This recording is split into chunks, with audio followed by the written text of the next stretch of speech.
Please welcome the chairman of the Western Conservative Summit, Jeff Hunt.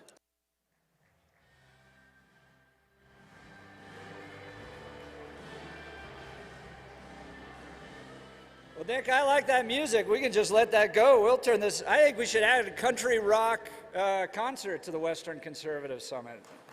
Sounds good. We'll just keep this thing going. Well, friends, I hope you had a wonderful workshop session. I got to go through and visit every single one of those workshops. They were just teeming with people learning, which is what we love here at the Western Conservative Summit. Did you all enjoy those workshops? Yeah, some good ones out there? We have incredible partners with us this year. One of the things I love about the Western Conservative Summit is that it brings some of the most influential national conservative organizations right here to Denver, Colorado, where we get to interact with them. One of these great organizations training up young conservative political activists with practical skills is the Leadership Institute. Now, I took a class from the Leadership Institute when I was a young political pup in Washington, D.C., and so I am very proud to introduce to you the Director of Grassroots Engagement at the Leadership Institute, Mr. Scott Crockett. Please welcome Director of Grassroots Engagement at Leadership Institute, Scott Crockett. How you all doing? Let me see a show of hands. How many of you have heard of the Leadership Institute? Fantastic. For the 2 or 3 of you who haven't, let me tell you a little bit about who we are. I have the best job in the world. I really do. Okay. The Leadership Institute has been a pillar in the conservative movement for over 43 years now. We don't analyze policy. We are a conservative training organization. Our mission has been, always has been, to increase the effectiveness of conservative activists and leaders in the public policy process. Since 1979, we have trained over 250,000 conservatives to influence public policy through local party organizations, issue advocacy, campaign volunteering, and even running for office. Many conservative organizations, in fact, have their roots to some degree in the Leadership Institute, including Young Americans for Liberty, Project Veritas, Citizens United, Americans for Prosperity, the Federalist Society, and Turning Point USA, to name a few. Kind of a fun little story, in 2018, a woman came to our Arlington headquarters for a 4-day training. Her name is Marie Rogerson, and she stayed in our dormitory even though she was pregnant. During this training, had a great experience. Fast forward to 2020 in December, right after the last election, we were in Tampa doing a candidate training workshop for the day, or actually it was a 2-day program, and she tried to encourage her friend Tina to come attend this training. Tina wasn't super excited about it because Tina had just lost her re-election to the Brevard County School Board. But finally, Marie prevailed, Tina came, and very early in the morning we talked about conservative entrepreneurism. Tina lit up. It was all she was focused on for the rest of the weekend. She decided right then and there she was going to start a parents' rights organization. And that group is called Moms for Liberty. And today they have 200 chapters in 34 states with 90,000 members. All of that in 16 months. Pretty cool, huh? You guys could start conservative organizations like that too. Or maybe your calling is running for office. City council, school board, state legislature. Well, we will provide the training that you need for those opportunities. Our graduates, in fact, are called many things, sometimes congressman, sometimes senator, sometimes other things that I won't mention up here. There are 27 members of the U.S. House who are alums of leadership training. There are 3 current United States senators and thousands of members of state and local offices. An example of tremendous success that we have had started in 2019 in Texas. We trained 1,300 conservative activists in Texas that year. In the following election, Texans elected a historic number of women to the legislature. And that was a direct result, according to the Republican Party chair of the state, a direct result of our training programs. Today, we are heavily engaged in the parents' rights movement. We have over 2,000 students registered in our school board campaign trainings. 900 students have graduated from our school board activism programs. Since our inception, we have been very involved in pushing back against the liberalism on college campuses. Our campus leadership program is on campuses to form these independent conservative groups, and we're working with over 2,000 of them on over 700 campuses right now. The campus effort has led to students being more confident to speak up about their views. It has exposed them to unvarnished conservative thought leaders through the 13,000 conservative speakers we have helped bring to these campuses. It has also resulted in the arrest of 48 anti-speech protesters and the termination or suspension of 6 university faculty members. If any of you, yes, right? If any of you know of a person who might be interested in helping organize on these campuses, we are hiring. We've got to get up to field staff of 40, so please come visit us in the expo area at our booth. LI understands that the conservative movement is about more than just political parties and even candidates. The movement is about people like you, standing up for what you believe in. We exist to empower you so that you can advocate for your values and your beliefs. If you want to change school boards, we've got school board candidate training and activist training. If you think your local political party could be more effective, we can bring our local political leader training. If you've got candidates and volunteers in your area on campaigns, we can do campaign workshops. We kind of cover the whole gamut that could be impactful to what y'all are trying to do here today. So if you're interested, please swing by our booth. You can check us out on our website at leadershipinstitute.org. You can corner me in the hallway, but I would love to have a conversation with all of you. We are here and ready to support you in what you're trying to do. Thank you. Please welcome Colorado Christian University student Hudson Majeski.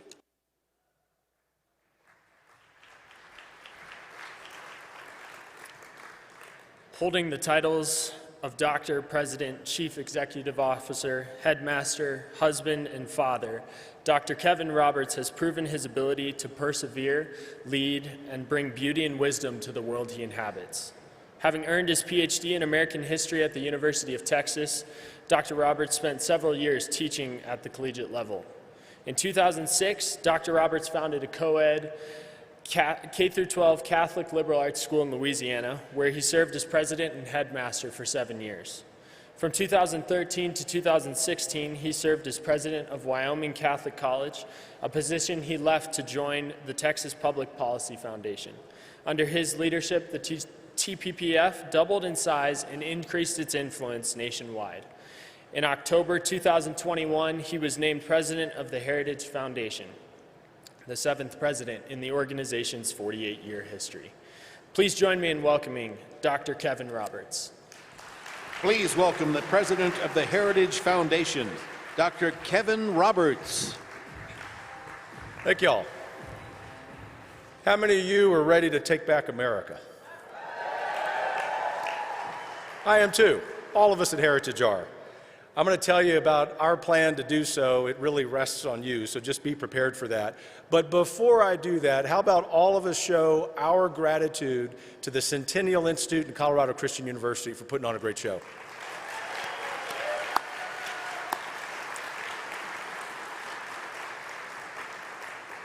Y'all are really kind to this guy who has shown up from the swamp, but I will assure you, while I now work in the swamp, I am not of the swamp.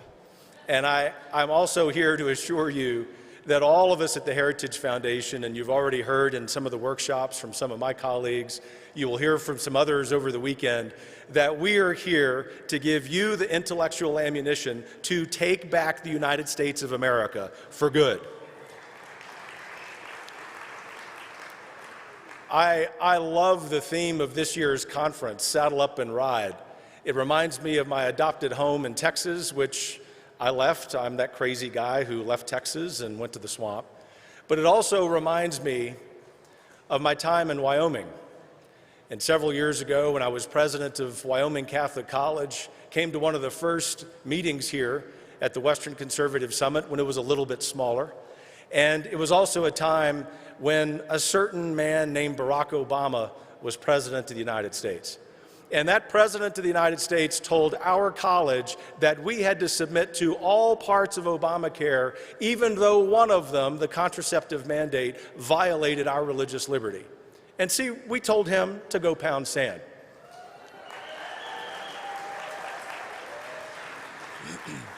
And with the Little Sisters of the Poor, much more famous than we were fittingly, we beat them at the U.S. Supreme Court.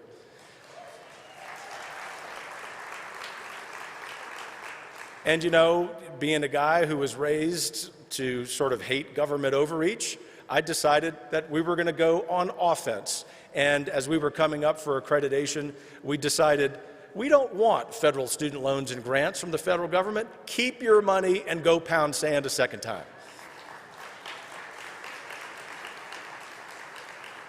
And so there at that little college, this is the point. The spirit of the West, the spirit of saddling up and riding, which we did at the college, we taught, and the college still teaches, all freshmen how to ride a horse, backpacking, fly fishing, hunter safety certification, all these politically incorrect things. The point is, in the air of the Rocky Mountain West, I developed this passion for public policy. And the short version of the story is that when the Heritage Foundation came calling last year, I certainly didn't think they were going to choose me. I am, after all, a DC outsider. I wear boots. For the mainstream media, I own a lot of guns, a lot of them. And Mrs. Roberts is a better shot than I am, so don't mess with her either. But this is the point, folks. It was in the Rocky Mountain West, in a scene not unlike what we see when we step outside this beautiful hotel, that I realized the Lord was calling me, as He's called each of you and millions of Americans, to sacrifice a little bit more. And so even though we loved it out there, and even though we loved our time in Texas, it is a great privilege to be in Washington, D.C., at least during the day. I sleep in Virginia. But during the day in D.C., to be there on your behalf. As we like to say at Heritage, we are the people's representative behind enemy lines. And what I want to do for you today, in the little bit of time we have together, is to outline 3 particular ways that all of us together, using the talents we've been given respectively by our Creator, what we can do with those talents, in fact, to restore the institutions of this country. First of all, let me just give you a very sober account of what's going on in Washington, D.C. The headline that I would write, to quote Ronald Reagan specifically, is that we do the Lord's work in the devil's city. And so much of what's going on in Washington, D.C. is this battle between the left and the right, Democrats and Republicans. We know that President Biden, bless his heart, has some shortcomings. I'll talk about a couple of them here in a minute. But the point that I'm driving at, folks, and this is the historian coming out, is that the battle that we're fighting is not Republican versus Democrat, right versus left. The battle that we're fighting is the elites versus the rest of us. And so we have to recognize, thank you, we have to recognize that as we think about rebuilding, recohering, rejuvenating the conservative movement, that it's far more important for us to be conservatives first before we talk about a particular party affiliation. And I say that, speaking in my personal capacity, as the first Republican in my family, growing up in the Gulf Coast in a working class family where I realized Ronald Reagan was a great model, a role model. I was quoting him when I wasn't even 10 years old, saying, government is not the solution, it's the problem. Our leadership in Washington, D.C. on our side, and I say this respectfully with Christian charity, needs to remember that. And so when the Biden administration talks about more COVID mandates like remasking us on airplanes, they need to stand up to that. When the Biden administration, when the transportation secretary says that the way to fight high gas prices is for us to buy electric vehicles, Our leadership in DC needs to stand up against that. When the Biden administration says that we are going to call apolitical Christian charitable parents domestic terrorists, our leadership needs to stand up. And the problem is that too much of DC is in cahoots with this World Economic Forum, with the economic forum that's meeting in DC now, some of them good people, but we have to send Washington, DC a message that we've had enough and we want our country back. It really is that simple.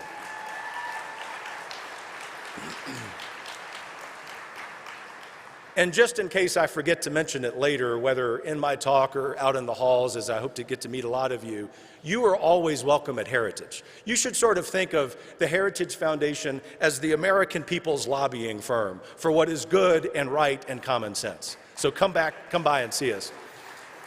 In fact, at the March for Life in January, I know many of you go to that, as I have for many years running. At Heritage, we heard from the mayor of DC that no one should be having a lot of people in their building because of COVID vaccine mandates and because of testing requirements. And so what we decided to do was invite in the entire pro-life world into our building. And it just tickled me pink that several hundred pro-lifers came into our building that day in the spirit of conservative hospitality. I'm going to come back to that theme in a moment. But the second thing that I want to highlight for you, in case you haven't had the opportunity to see it, is the plan that the Heritage Foundation has put together for taking back our country. In your wonderful packets with information from all the other great organizations is this little brochure from the Heritage Foundation entitled Fighting for America's Future. And in that little brochure, you're going to see the entire history of American conservative policy thought. We are, after all, and I say this with great humility, one of the largest public policy organizations in the world. In fact, some years I think we are the largest. We're certainly the largest right of center. And I can tell you, if you haven't figured it out yet, we are pretty conservative. In this little pamphlet, you will see all of the policies that, if we can enact them at the federal level and also at the state level, gives us the blueprint for governing this country. In fact, while I don't mean this to be offensive to anyone running for office this fall, and God bless them for being the men and women in the arena being willing to do that. Ultimately, it's not enough to have a Republican majority next January if they're not going to govern as conservatives. It really is that simple.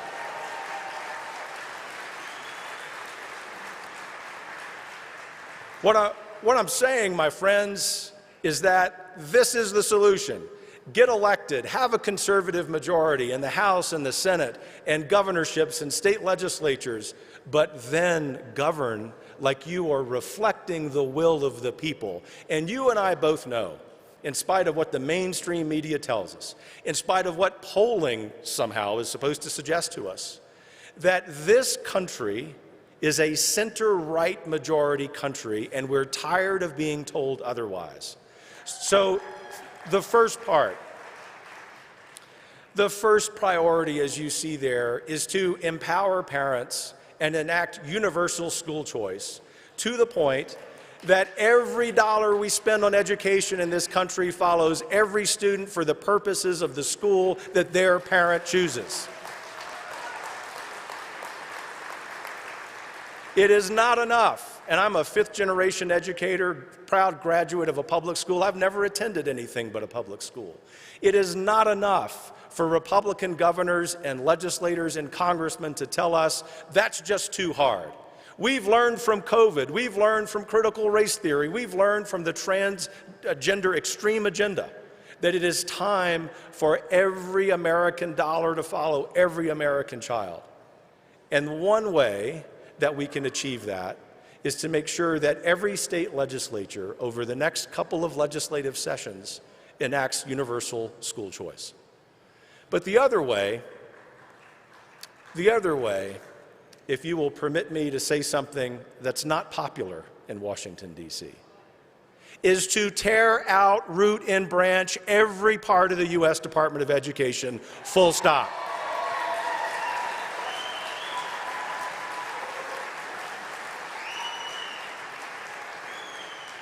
You see, it was the U.S. Department of Education and their accrediting organizations that are in the same cabal who told me, as president of that tiny college in Wyoming, you know, Dr. Roberts, you might want to rethink this position. It's going to be really bad for you.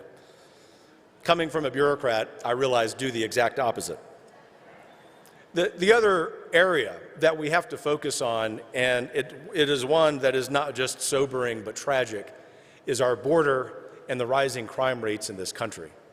You and I have the burden of living at a time in American history when the rule of law is not respected. It's not respected at our southern border. It's not respected by mayors of large cities. And I really do lament saying this because I try to be a nice guy. It is not respected by the President and Vice President of the United States. Therefore,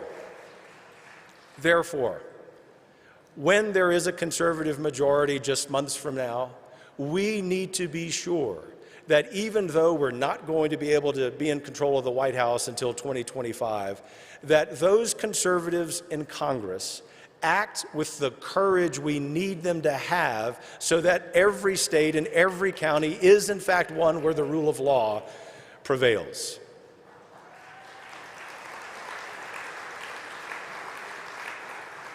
Of course, as a nation, we grieve with those in Uvalde and anywhere gun violence occurs. But as I mentioned last night in response to the President's ridiculously passionate address, unless he wants to talk about the crisis of fatherhood, the crisis of masculinity, the crisis of no morality, the crisis of the breakdown of the family, the crisis of mental health, and what public schools have done to our kids, be quiet. It's not about guns.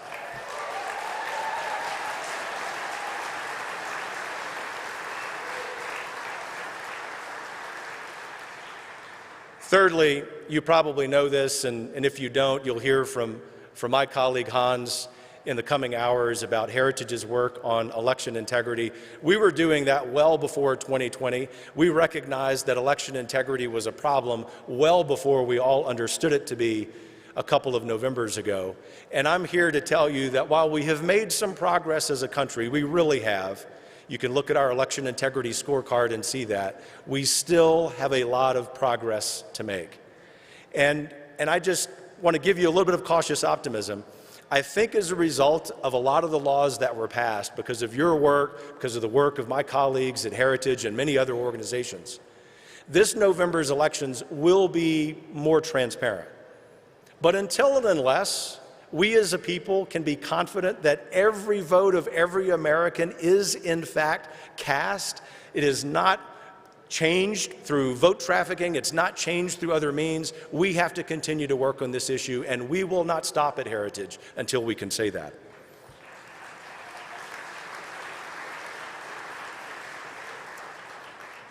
And fourth, we need to be aware, in case you aren't, that when we go to the grocery store, we're paying 25% more for eggs than we were last year, 30% more for milk. You know what's happening at the gas lines.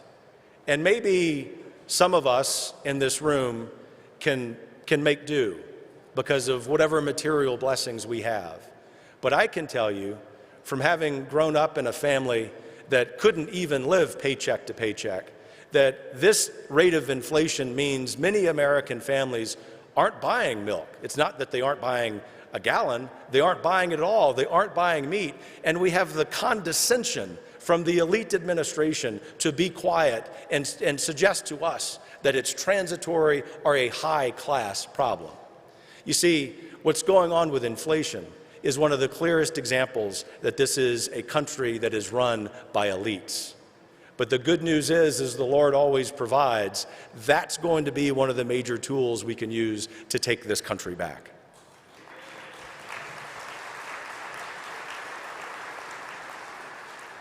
And just to connect some dots, although you can connect dots far more accurately than anyone in Washington, D.C., the problem of inflation, the problem of government overspending, the Green New Deal, and the acquiescence to the communist Chinese are all connected. And so, as you will see in our pamphlet, and I want to be really clear about this, the defining issue for the United States of America in the 21st century, the defining issue for Americans, for free people, for all people in the world in the 21st century is defeating the Chinese Communist Party.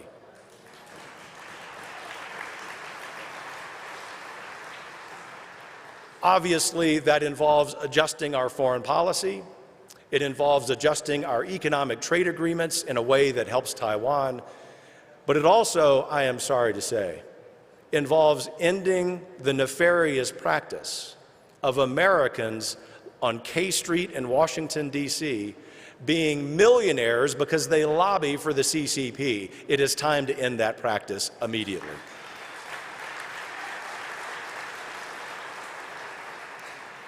You also might have noticed that these tech companies don't like the Heritage Foundation. And it's because we not only don't take their money, we can't be bought off, but we issued, keep in mind, we're a policy group, so we do some white papers. We take a lot of action on those white papers, but we came together and put together this white paper that said, big tech is an enemy of the people, and it's time that policymakers address it. And like you, I'm wary of government trying to fix anything.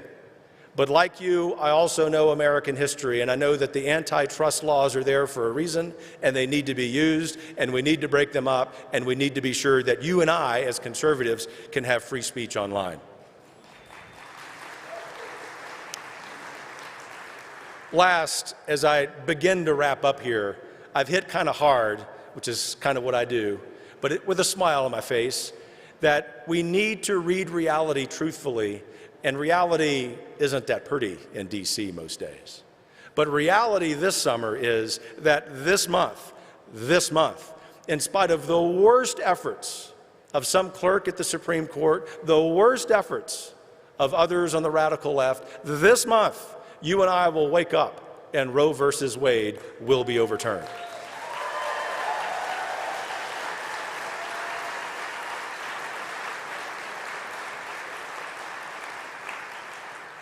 But that's when the work begins. And those of us who spend time praying, those of us who spend time studying history, studying Scripture know that that is a great blessing. But in order to enshrine that great victory in law, we have to be busy about passing pro-life legislation in every state and at the federal level. Heritage's position, in case anyone ever asks, is that until and unless we have a federal law that outlaws abortion from conception, we will not stop working, period.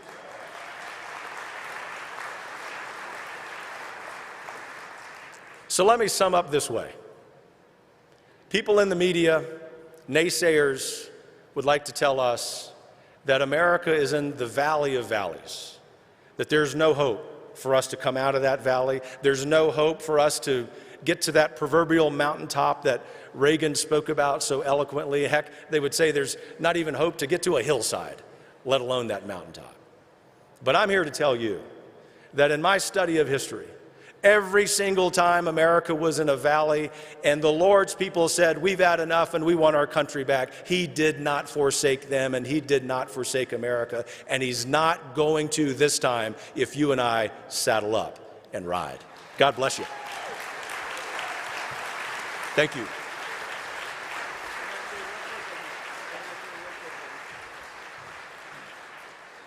Friends, the Heritage Foundation is the organization that sets the standard, they set the tone.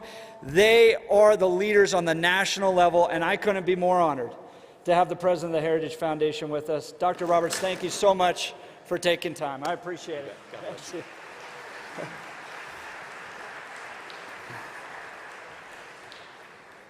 We'll take a second here to make sure that he's okay.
will you join with me in a quick word of prayer as we pray for the gentleman that had the incident up here and make sure that we ask for God's healing upon him. So will you join me in a word of prayer, please? Father, we do pray for the gentleman that was up here. We ask, Father, that you would please pour out your healing spirit upon him, that the medical issues that he's facing would be healed by you, Lord Jesus. And we pray for his full recovery. We pray all this in Jesus' name. Amen. All right. Thank you, guys. Just as a reminder, let's stay away from the front of the stage. We have a lot of monitors and wires and stuff up here, and we don't want anyone else to trip or fall. Well, friends, we are so grateful to host candidates for Colorado Senate and Governor this weekend. And it's important that because we are a 501c3, you all understand that candidates will be speaking in a candidate forum. So the candidates that we're hosting up here are not a representation of what CCU believes or endorses. This forum allows all major party candidates equal time. We invited Republicans and Democrats. Both candidates were invited to attend. As a reminder, Colorado Christian University is a nonpartisan 501c3 organization that does not endorse or oppose any candidate or political party for public office. And with that, we will let the candidate forum begin. Thank you. Please welcome former legislator in the Colorado State Senate, Kevin Lundberg.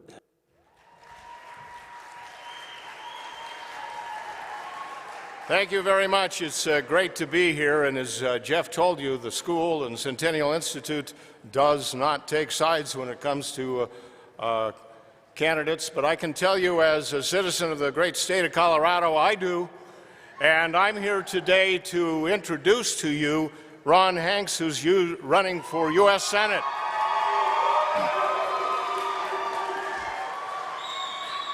And Ron he's a common man just like the rest of us, but he has uncommon qualifications and abilities that makes me believe that he will be the best U.S. Senator for the state of Colorado for 2022's election. Ron has the experience, 30-plus years in the military with specialty in intelligence. He speaks several languages. I've watched him in the last 2 years in the Colorado legislature, and he stands for the principles that are good for all of us because they're good government.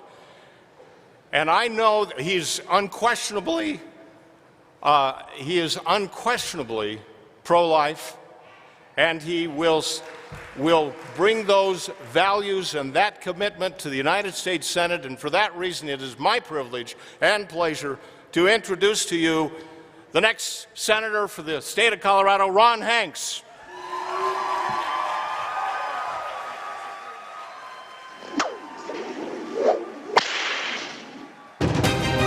Restore military capability. Restore American manufacturing. Resecure pharmaceutical production. Restore energy independence. Restore border security. Restore national security. Restore Colorado. Resecure America.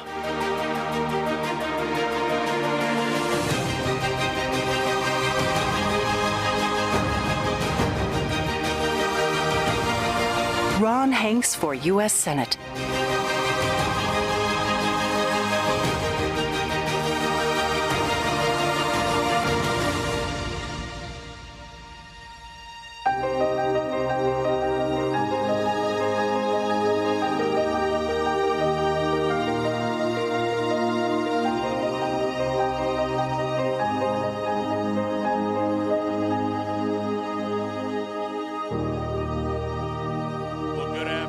Western Conservative Summit, citizens of Colorado and patriots across this great nation. I want to thank Colorado Christian University for putting this grand event together and for being a bastion of conservative teachings and principles. I've been pleased to become acquainted with you, and I have to tell you that one of your professors, the erudite Greg Moore, became a good friend through the campaign and assembly process while running for U.S. Senate. As I started to prepare for this 13th Western Conservative Summit, I was inspired to send a message to the remarkable grassroots team that is working this entire state corner to corner, and those that came to this event hall hours before it opened at daybreak to set up tables and put literature out supporting this grassroots campaign, Hanks for Colorado. I wanted to start my address with you with this morning's declaration that I sent to them. We are grateful for this day, for this opportunity to move the needle or to move the mountain. May this day be the awakening of the country towards truth and light. May more of us come to understand all that is occurring during our time, and may we band together to face it, shoulder to shoulder, stepping forward in unison, collecting allies beside us, protecting the innocent behind us. May we push back the enemy in ways that surprise and overwhelm them and force them to face the reality of their evil they do and towards repentance for it. May this country thrive under warm light and abundance with unity, brotherhood, and divine purpose at the forefront. We are at a crossroads, and the candidates were asked to direct our speeches towards that theme. It is, as Ronald Reagan said, our time for choosing. Are we the party of life and liberty? I believe we are, and to that end, I have fought against abortion and fervently fought for the Second Amendment. I have fought for both in the legislature. Before that, I served in the Air Force for 32 years, enlisted and commissioned, active and reserve.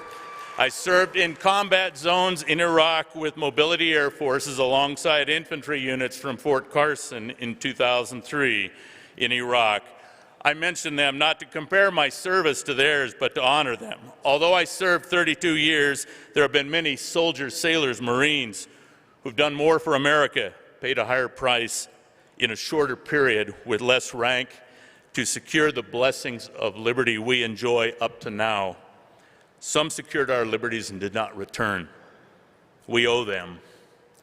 We owe them to remember them and to move the fight forward. Are we the party of liberty? We ought to be. Yet let me read a quote from Ayn Rand and let us see where we think we are today. When you see that in order to produce, you need to obtain permission from men who produce nothing. When you see that money is flowing to those who deal not in goods but in favors, when you see that men get richer by graft and by pull than by work, and your laws don't protect you against them but protect them against you, when you see corruption being rewarded and honesty becoming a self-sacrifice, you may know your country is doomed. Are we doomed? Is the corruption that is bringing us inflation, border insecurity, fuel shortages and price hikes, supply chain shortages, and indoctrinated children, are they going to continue its abject tyranny over the American people? Or is this a party of liberty that saves it? We are. When we fight for life, we don't fight for life some of the time. We fight for all of it, because everyone deserves a birthday. When we fight for liberty, we fight for all of us. This fight is a matter of national security. Together, we can resecure our borders, rebuild the wall, re-empower Border Patrol, stop illegal immigration, Chinese fentanyl, human trafficking, restore energy independence. I fracked in North Dakota. Blue-collar American ingenuity and hard work will restore our supplies and reduce inflation in a matter of months. Restore American manufacturing, bring production back to America. Supply chain shortages have caused this inflation, and let's restore traditional education. Our kids should love this country as much as we do, and to that end, I would eliminate the U.S. Department of Education. Thank you. I am the proven conservative in this race. I am top line on the ballot because Republicans at Assembly selected me as their only candidate. I'm asking you to saddle up and ride. This is winnable, and you'll want to be a part of it. Join us at hanksforcolorado.com, and God bless America. Thank you. Please welcome 710 K News radio talk show host and former district attorney for the 18th Judicial District, George Brauchler.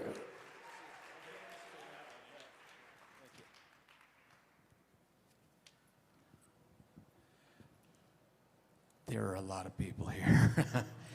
Listen, we've got 7 minutes, and it's Yes, like sir. speed dating, and I want to start by asking you, what's your sign? No, I'm kidding, I don't.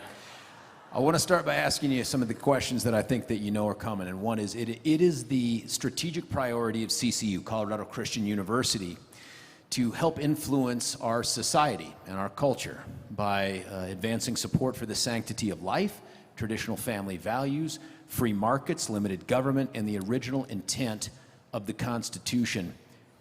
Are you committed to supporting those things? To all of those things. I mean, our government is too big, Ronald Reagan said it, and it spends too much. It's too intrusive into our liberties. We must pare it back so that we have these individual liberties back in our possession. I fully support what Colorado Christian University is doing here, and I bless them for doing it. Thank you. Well, applause not required, but Well, we love it. We do love it.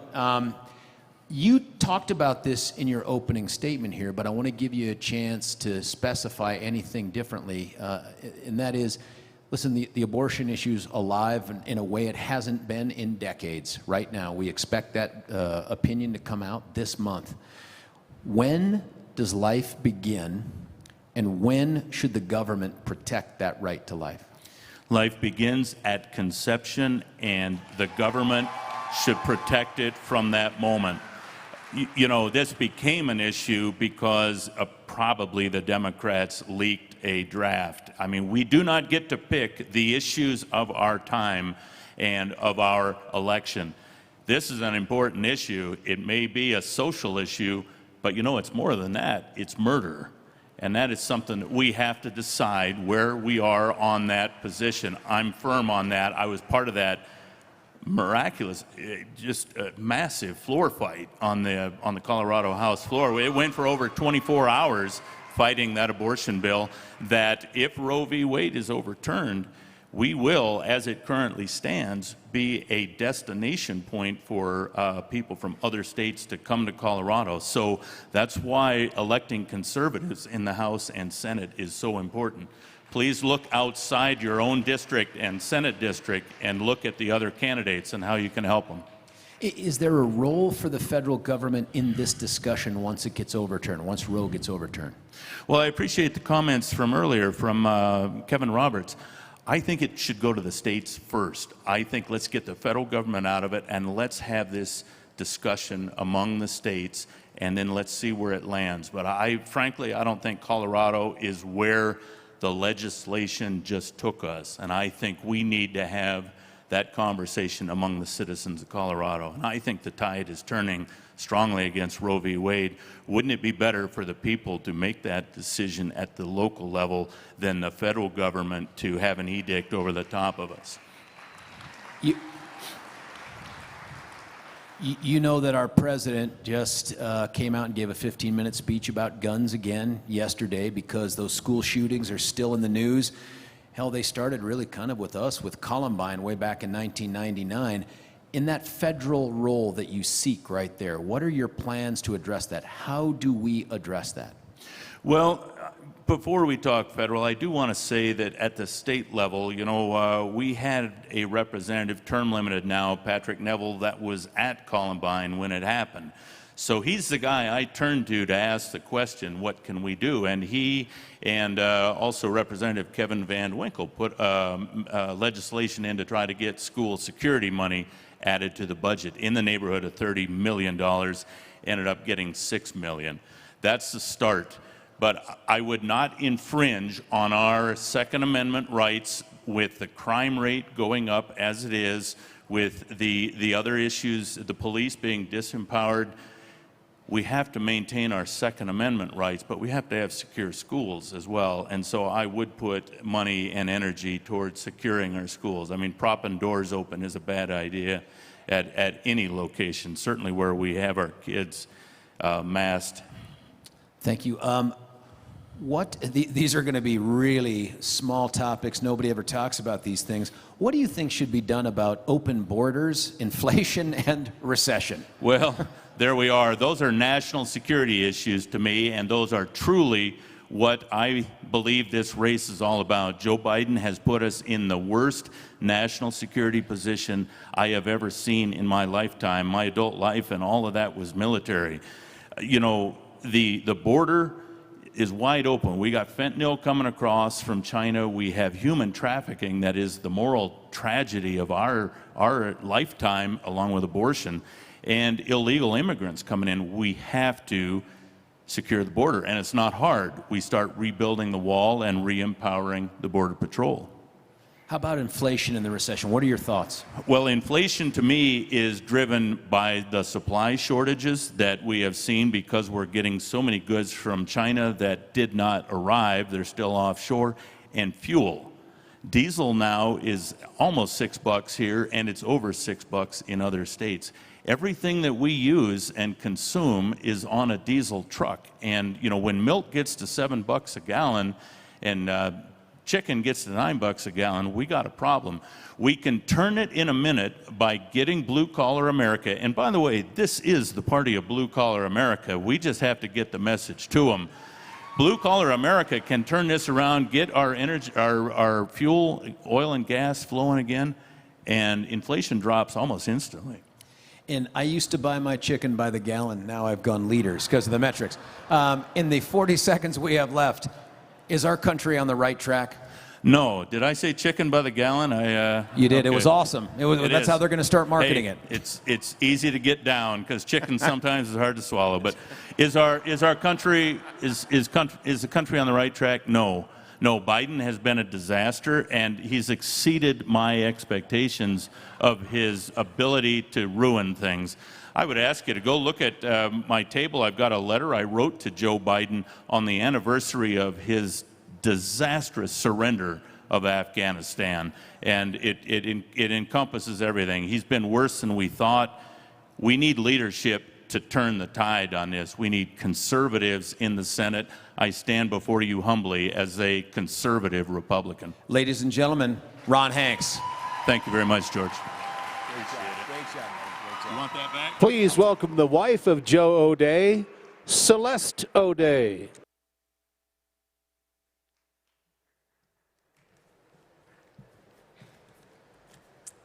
Thank you, Western Conservative Summit, for having Joe and I here today.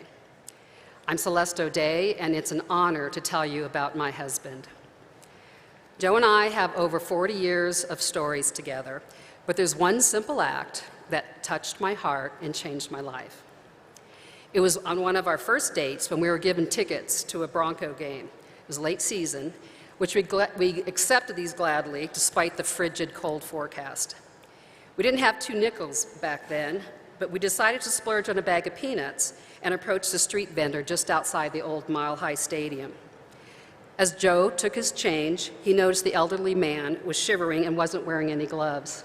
Without batting an eye, he took off his wool mitts and handed them to him, saying, "You need these more than I do."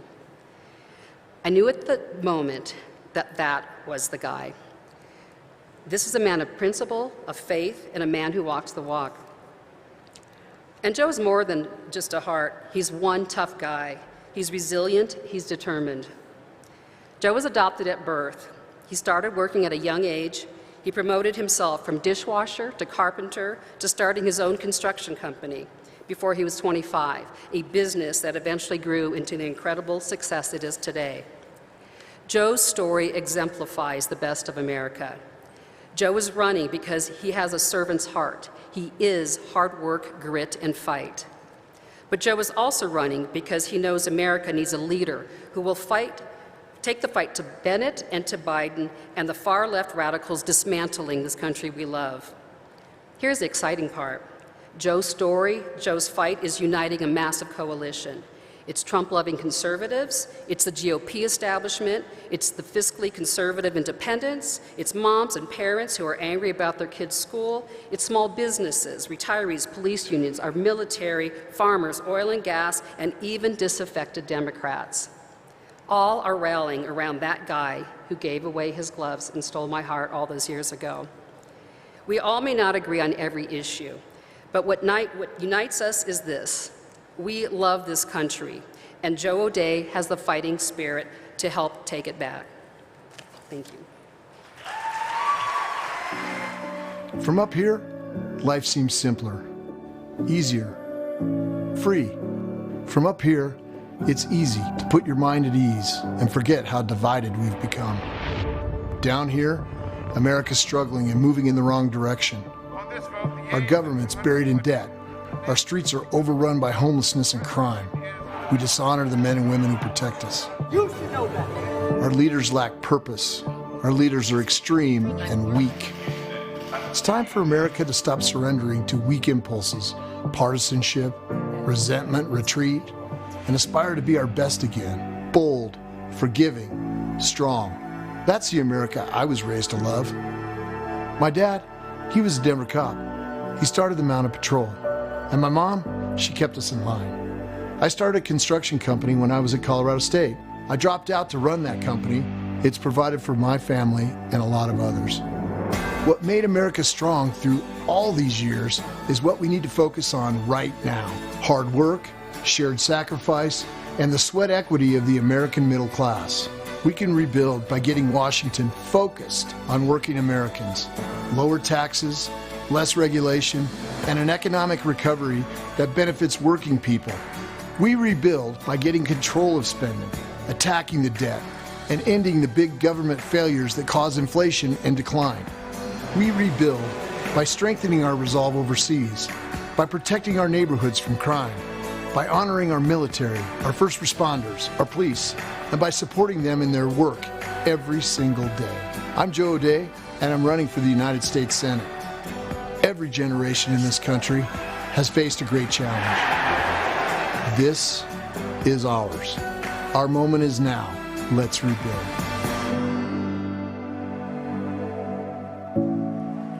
Please welcome U.S. Senator candidate Joe O'Dea.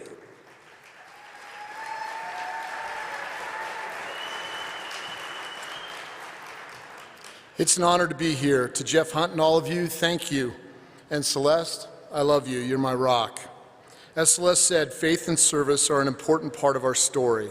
Celeste and I taught marriage prep for years at our church. We've learned a lot in our marriage, how to love, forgive, how to raise children in a world that's lost its way. And we shared our stories with young couples as they prepared for their marriage. And we got so much from it. That is the essence of service. Those giving are the ones who benefit the most. One of the reasons our country is struggling is because our commitment to faith and service aren't what they used to be. But I have to tell you, service is still in my DNA. My dad was a cop, and he drilled it in my head. If you get, you better give. And that's why I'm here today. I'm running for the U.S. Senate because I love our country, and I'm worried about the direction that it's headed. Our government is broken, but I still believe in the people. We, the people, can turn this around. We can send a message to Biden and the Democrats. We have had enough.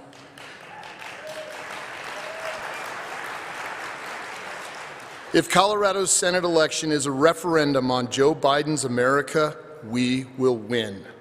I will prosecute the case against Biden and Bennett on inflation, reckless spending, crime, Biden's weak foreign policy, and I'm going to chase Michael Bennet all over this state, and he's going to fall asleep with the sound of my voice in his head. Inflation, $4 gas. Inflation, record deficits. Inflation, record crime. And Michael Bennet will be a senator no more.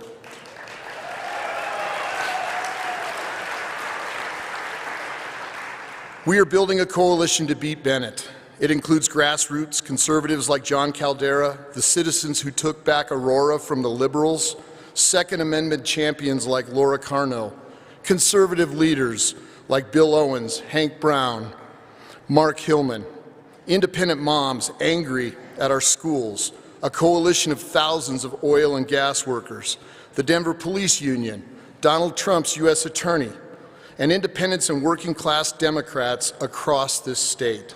All are on Team O'Day, and I am truly humbled. But when you have a coalition as big as this, everyone won't agree on everything. And I know my position on abortion isn't the same as all of yours, but we share some common ground.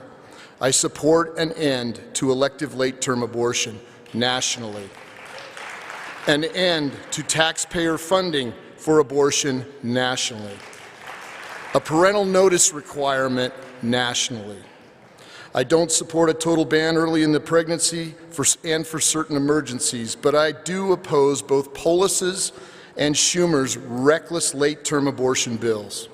And as a guy who was adopted, I never met my biological mother, and I'll make sure as many brave women can make that same decision that my mother did, to adopt. There is common ground. Let me tell you where else I think we agree. I'm running to attack inflation, cut wasteful spending, secure our border. Want to build the wall? Hire a contractor. I support term limits and a balanced budget. I'll defend the First Amendment. Liberals won't cancel me.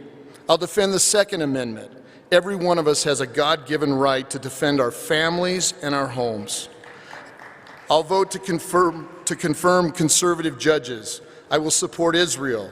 I will fight for parental choice in education. And on these issues, conservatives, we are united. I may be an outsider, but I'm a conservative at the core. I'm going to shoot straight with you.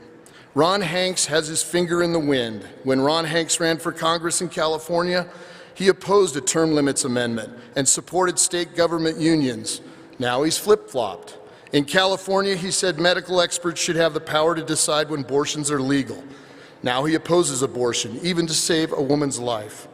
Ron Hanks is a politician, not a leader. Fellow conservatives, a Republican majority in the Senate is vital to the future of this country. We don't need a flip-flopping politician on stage debating Bennett.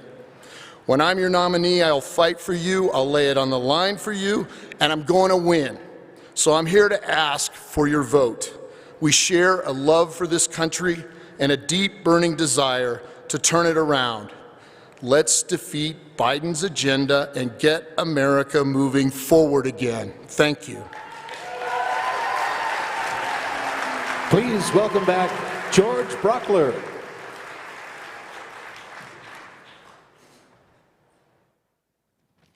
Thanks for staying.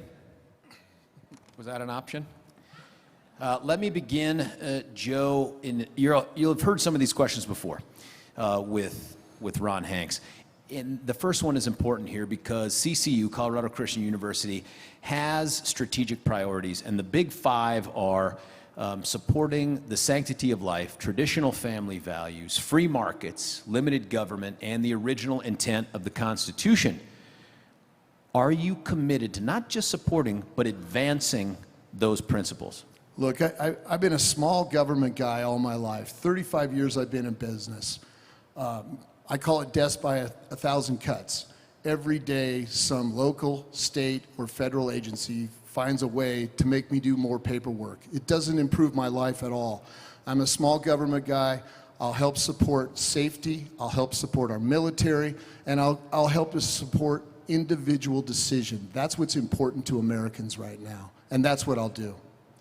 Now, you spoke a little bit about this, but I want to ask you the same question I asked Ron. And you're a Catholic. I'm a Catholic.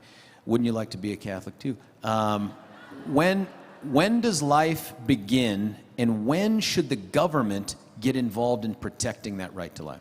Look, I believe that decision is between a person and their God, not me. That's not what government is designed to do. They shouldn't be in the middle of that decision. And so I laid out my points on where I'm at, and I'm not going to waver.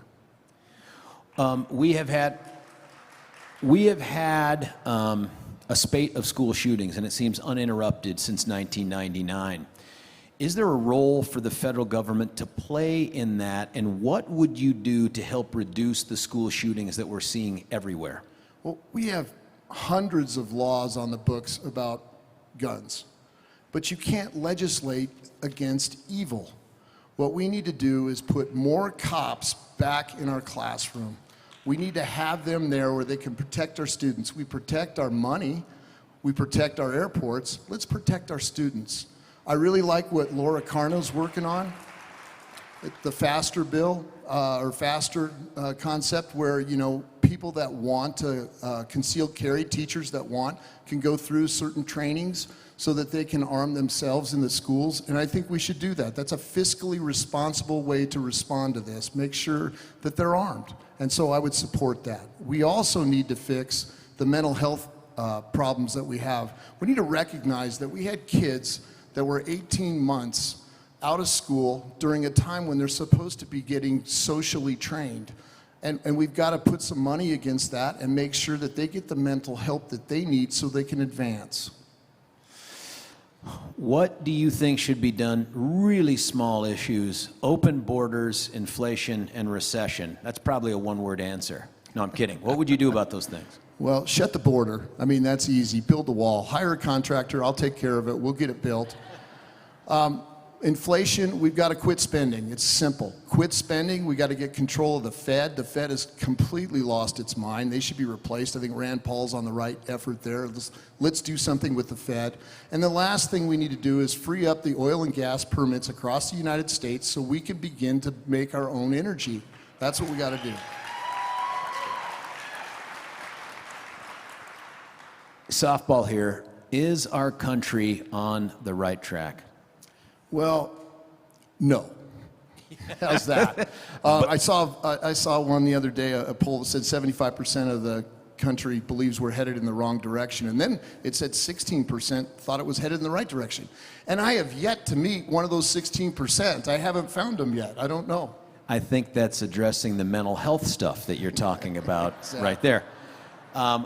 You've talked a little bit about this as well, but I want to ask you, since we've been making incredibly good time. And by the way, for folks, when I'm leaning this way, I am just looking at the clock. This is not a back thing. I'm not trying to let something go. I'm just looking at the clock. What are your most distinctive qualities that you would like to highlight for the audience? And the leadership one is what's important, I think, for us too. Well, I'm going to use the skills that I've developed at building a business over 35 years. First thing I'm going to do is listen. We need to go to the people that they're making laws to guard and do things over. Listen to those people. How's it going to affect you? We need to use the word respect when we're communicating with people. We need to get their opinion, because the only way you can negotiate with someone is to understand where they stand on an issue. I'm going to use those leadership qualities to make sure that we get our fair shake in the U.S. Senate. That doesn't mean cowering. That means convincing others that our ideas are better, and that's what I'll do. Do you have a political hero, someone that these folks may have heard of? You can't say me. That's already been taken. George, I don't have any political heroes. I can tell you about a guy at my business, though. He's been with us 20 years, and he works relentlessly. And he's my hero because he just got 3 of his kids through college. That's the heroes that we have here in Colorado. Can we know his name? Is it a secret? It's Cruz. You can call him Cruz, man. He's it's good Cruz? Yeah. That's a great name. I'd like to get that tattoo. Can I ask you, when you talk about who you are and how you got here, I think one of the questions that people never really get to know too much about is your family. Tell me about your family.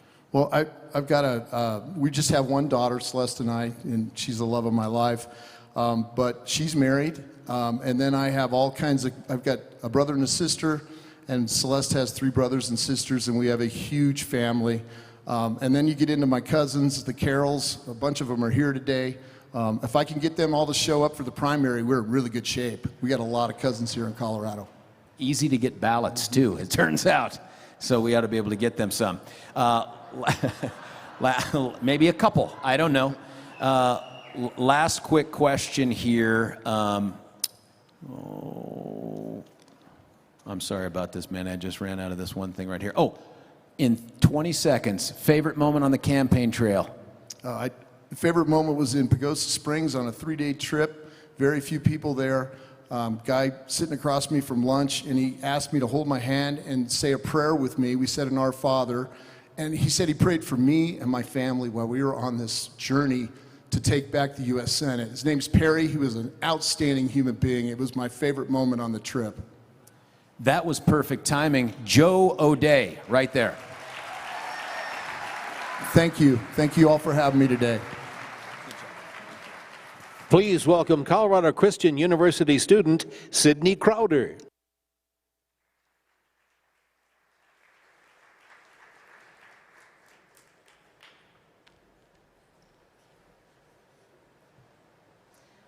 As the granddaughter of a Pregnancy Resource Center director, it is my pleasure to introduce our next speaker. Seth Gruber has been speaking for the lives of the unborn since he was 19. Founder and president of Unaborted, a pro-life organization that advocates exposing culture to the evils of abortion, he is a highly sought-after speaker for equipping believers to defend their pro-life beliefs. Mr. Gruber is also well known on university campuses for actively engaging in debates with pro-choice advocates. Ladies and gentlemen, let us welcome Seth Gruber, a voice for the unborn. Please welcome one of the country's youngest thought leaders on abortion, Seth Gruber. Good afternoon. You guys look beautiful. Look at our former fetuses. Absolutely beautiful.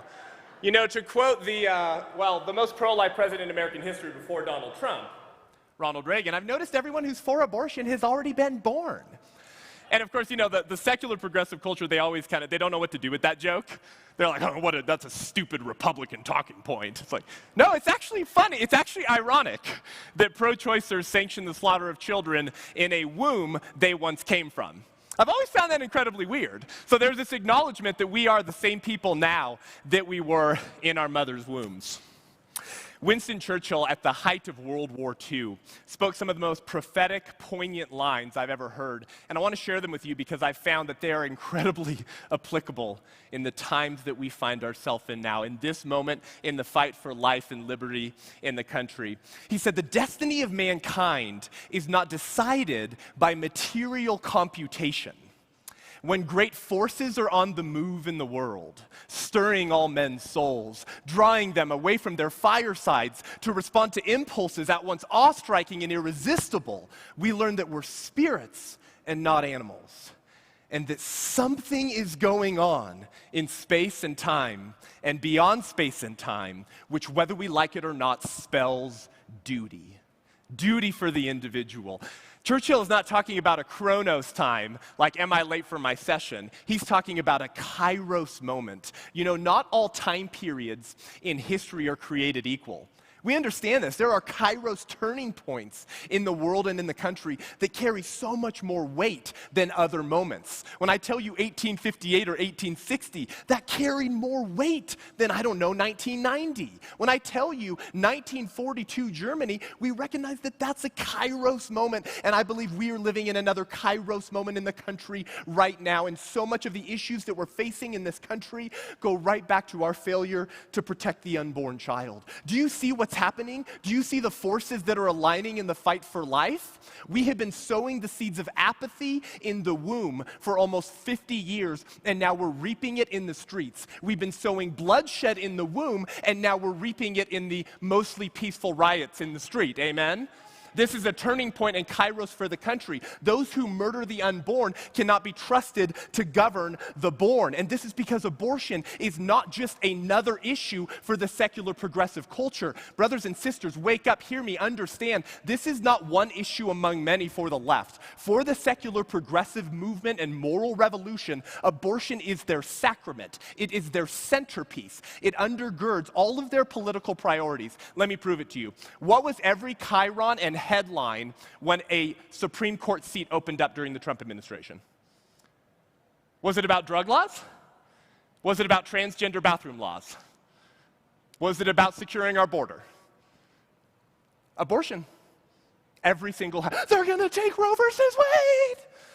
I mean, this has become so indicative of the left that it literally earned itself a term called borking. When you try to prevent a Supreme Court appointee from getting on the highest court in the land because they might be pro-life.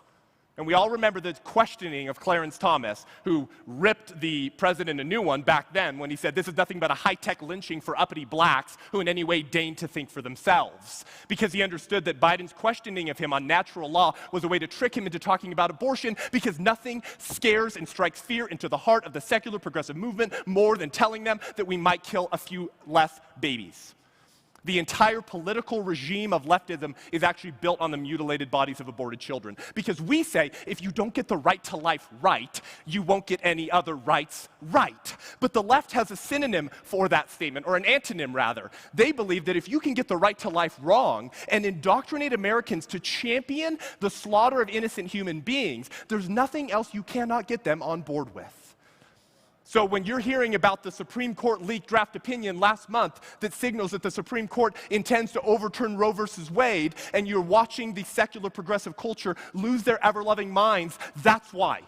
This is their number one priority. This is a Kairos turning point for the country, and we need more than just the pro-life movement. We need more than just pregnancy resource centers. We need more than just Catholic churches. We need patriot, life, and liberty-loving Americans who are willing to get comfortable with being uncomfortable, putting aside their wealth, comfort, and the pursuit of happiness to tear down the high places of Moloch and his obsession with killing babies. We are not contending against an alternative politics. We are contending against an alternative religion. The religion of secular progressivism that demands the blood of unborn children in order to sustain itself. So when Roe versus Wade gets overturned in a day, 2 days, a week, 2 weeks, I don't know, you're going to watch riots in the street in this country that will make the riots of 2020 look mostly peaceful. Because this is the centerpiece of secular progressivism. So, in this Kairos moment, I want to give us a little maybe track to run on. I want to pull some insights from a few individuals that I think can help us in this fight for life to get ready to saddle up and ride and defend the rights of unborn children. Firstly, I want to turn to a lesson from Ronald Reagan. Now, many of you may not know this, but assuming this conference, you probably do. Ronald Reagan used to be pro-choice. He actually signed legislation in California that led to more unborn children being killed. He had a change of heart. He regretted it forever. And he wrote his book, Abortion and the Conscience of a Nation. Because he recognized that abortion represents our national consciousness, doesn't it? Because it forces us to examine whether we believe in these self-evident, axiomatic truths that human beings are endowed by their Creator with certain inalienable rights, that among these are the right to life. Oh, look, they put life first. And in his book, he compares the atrocity of slavery to the atrocity of abortion. And here's what Reagan said, quoting Lincoln. He said, Lincoln recognized that we could not survive as a free country as long as some men could decide that others are not fit to be free and should therefore become slaves. Likewise, says Reagan, we cannot survive as a free land today as long as some men can decide that others are not fit to live and should therefore be abandoned to abortion and infanticide. So, says Reagan, there is no cause more important than affirming than the transcendent right to life of all human beings, the right without which no other rights have any meaning. So if we were to paraphrase Reagan today, we might say, if you don't get the right to life right, you won't get any other rights right. Right? That is the most fundamental right. As long as our country continues to deny the natural right to life to an entire class of human beings, listen, wake up, hear me, our own rights will constantly be endangered by modern jurists and a ruling class whose jurisprudence is completely foreign to the Founding Fathers. By ignoring the natural right to life that all human beings have, we should not be surprised when that government ignores every other right that flows from that first and most important of all rights. Now listen, if you've been called to a different battlefront in the fight for liberty, praise God. If you've been called to fight sex trafficking, to defend the Second Amendment, the right to self-defense, to secure our borders, to secure national security, whatever God's called you to, amen, hallelujah, I couldn't love it more, and in the spare time I don't have, I'll join you on that battlefront. However, while many issues are important, amen, hallelujah, they don't all carry the same moral weight. We understand this. If I tell you 1860 America, what do you think of? Oh, someone said slavery. You narrow-minded bigot. Why did you think of that? You're probably a single-issue voter, aren't you? Why didn't you think about women's voting rights, which they didn't have then? Do you not care about that issue? And you would say, no, Seth, you idiot. Listen, while many issues are important, they don't all carry the same moral weight. Slavery was the litmus test for this republic, and so is abortion today. So listen, we need more than just the pro-life movement. A conservatism or a conservative movement that doesn't prioritize the total abolition of abortion as their highest priority will one day wake up and find that there is nothing left to conserve because we abandoned the right to life of an entire class of human beings. This is why our founders created an order of rights, and it seems so duh. It's like, we get it, right to life, liberty, pursuit of happiness. You don't have the others if you don't have the right to life. But it's no less true because it's simply axiomatic. It's incredibly important. And didn't we watch the consequences of abandoning the right to life in the last 2 years? What happened to your natural right to liberty? To worship, to gather, to sing, to run your businesses in accordance with your best judgment? What happened to your natural right to property? As BLM burnt down whole city blocks in American metropolitan cities and then had the sitting vice president of the United States of America fundraise to help pay the bail to get them out of prison. But if your business was burned down, too bad. What happened to our natural rights? And isn't it funny that everyone who's currently ruining the country in the last 2 years, you ready for a secret? They're all pro-abortion. Oh, Seth, I'm sure that's a coincidence. That's just a coinkadink. I'm sure there's no relationship between the fact that those who support tyranny in the womb will also support tyranny outside the womb. Of course there's a relationship between that. We have been abandoning our republic to be run by people who believe the same thing today that Roger B. Taney did then, that there are some humans who are not persons, repeating the judicial bigotry of slavery in this country. That's what Reagan has to teach us today. If we don't shore up and defend the right to life in this Kairos moment, every other right we've seemingly taken for granted in this republic will deteriorate as well, and you will be left with a country that's unrecognizable, and you will fulfill Reagan's prophetic warning by spending your sunset years telling your children and your children's children what it once was like to live in the United States where men were free. The second lesson we must learn is from a certain individual who you might be surprised I'm actually addressing. His name's Dr. Fauci. Dr. Frankenstein Fauci. I know you don't think we have anything to learn from Dr. Frankenstein Fauci, but we actually do. I agree with Dr. Fauci. We should follow the science, follow the science. I am science.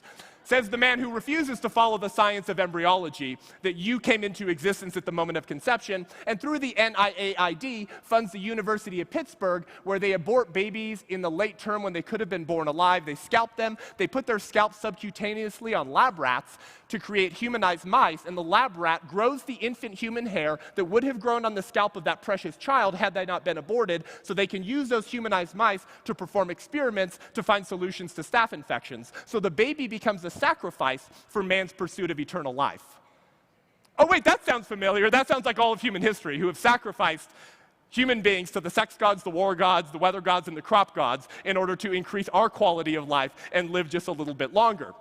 But I agree with Dr. Fauci, we should follow the science, which says from the moment of conception, you were a distinct, living, and whole human being. And that's not me cherry-picking terms to make the pro-life position sound more intellectually tenable. You'll find those terms in any embryology textbook on any university campus anywhere in the country. You were distinct because the body in her body's not her body. That's why me as a preborn male could be in my mother's body, and yet my mother didn't have male genitalia because I was a separate human being. You were living because, you ready for this? Dead things don't grow. I know, it's super science-y.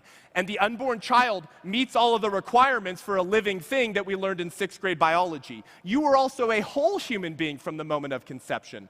Don't confuse being a whole human being with being a developed human being. That's what the pro-choice movement does. They think that you're not a whole human being until you're constructed with different parts and can function like one of us as born people. But there's no such thing as a potential human being. There are only actual human beings with great potential. We had everything we needed from the moment of conception to realize our full growth and development as one of us. And guess what? The pro-abortion movement has admitted this for decades. Here's one example. Alan Guttmacher, former president of Planned Parenthood, and the namesake of the Guttmacher Institute, Planned Parenthood's statistical research branch. Alan Guttmacher says in his book, Life in the Making, on page 3, regarding whether people know when human life begins, Alan Guttmacher says, this all seems so simple and evident that it's hard to picture a time when it wasn't part of the common knowledge. And that was from the late 70s. They all know we're killing babies. They all know they're human beings. Listen, the question as to when human life begins only becomes difficult to answer when you want to start killing people. Otherwise, that question is incredibly easy to answer. So Dr. Fauci's lesson for us is actually interesting. We should follow the science, but science is a meaningless term in the lexicon of the left. Science is a sticker that the secular progressive movement slaps over their bigotry to disguise their true agenda and keep the American public confused because they think you're stupid Republican rubes without credentials who can't weed your way through the academic science. And yet we know the truth. We know that I am the same human being now that I was in my mother's womb. And the last lesson is from Abraham Lincoln, really the first OG conservative troll, amen, who really knew how to troll slavery supporters incredibly well. And he makes the point that we must make on abortion today, which is that these arguments put in place the premises that justify our own enslavement. The arguments for abortion cannot be confined to the womb. Every argument for abortion works equally well to justify killing born people. And here's how Lincoln did this. He said, okay, you say A is white and B is black. It is color then, the lighter having the right to enslave the darker. Take care, by this rule, you are to be a slave to the first man you meet with a skin fairer than your own. Oops. Then Lincoln says, you say it is a matter of intellect, that whites are intellectually the superiors of blacks and therefore have the right to enslave them. Take care, by this rule, you are to be a slave to the first man you meet with an intellect superior to your own. What is Lincoln teaching us? That when you ground rights on things that come in varying degrees, it follows that rights therefore come in varying degrees. And so when you hear pro-choice arguments that say, the unborn's not a person and can be aborted because they're not self-aware, they can't feel pain, they're not viable, and they don't have any desires, all of those things come in varying degrees. So if we don't embrace this Kairos moment of tearing down the high places of Moloch, we will one day wake up and fulfill Dr. Mildred Jefferson's prophetic warning that today it is the unborn child. Tomorrow it is likely to be the elderly or those who are incurably ill. Who knows but that a little later, it may be anyone who has political and moral views that do not fit into the new distorted order. It has been tomorrow for quite some time, and this is the most politically propitious moment in this country to overturn abortion, to protect unborn children, and to pursue a federal ban on abortion that protects every unborn child who is a human being and shares our common human nature that came into existence at the moment of conception. The battle is before us, the time is now, and if you feel like the forces against us are too much to overcome, I would remind you of the words of John Quincy Adams, the abolitionist and hellhound of slavery, who when asked, John Quincy Adams, you going to turn slavery around? I mean, come on, the battle's kind of too late. Duty is ours, results are God's. I will see you on the battlefield. Now go out there and give them heaven.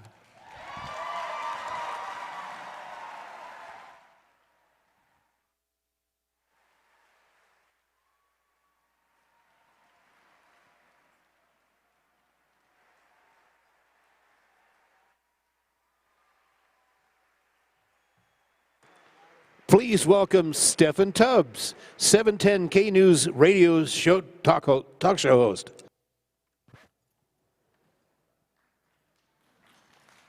Thank you, thank you. That was a really crappy round of applause, I've got to say. We have been tasked with immigration. I was talking with the congressman that this could possibly last until 9 o'clock tonight. Lucky for you, it will not, because my show starts. I'm with 710 KNUS. I hope at least some of you know of the program and the radio station. And welcome to all of you patriots out there. Does that get a bigger applause? There we go. We have 15 minutes to solve. Please welcome U.S. House of Representatives for Colorado 4th Congressional District, Representative Ken Buck, and U.S. House of Representatives for Indiana 3rd Congressional District, Representative Jim Banks. It did go better in rehearsal. Gentlemen, welcome. So we have 15 minutes. Representative Ken Buck, I'm sure you know, and a face that you should because he's a proud United States veteran representative, Jim Banks, out of Indiana and the 3rd Congressional District. I do thank you both, and if we can off script, how many veterans do we have here in the audience this afternoon? Please, a huge round of applause for them. Thank you. Gentlemen, let's get right to it. I want to give you basically both an opportunity to have almost an opening statement on immigration. Ken, we'll start with you. The current state of immigration under this failed administration so far. It's absolutely terrible. I have to tell you, I was in Judiciary Committee. Secretary Mayorkas was there, and I said to Secretary Mayorkas, I have talked to a lot of people in my district, and they think you have committed treason. Anybody here agree with that? What he has done in undoing the great policies of President Trump on the border, disgraceful. I was down there a couple months ago. The wall that hasn't been put up yet is sitting right there waiting to be put up. He refuses to put it up. The Remain in Mexico policy, which required people seeking asylum to stay in Mexico before they came into the U.S., has been repealed.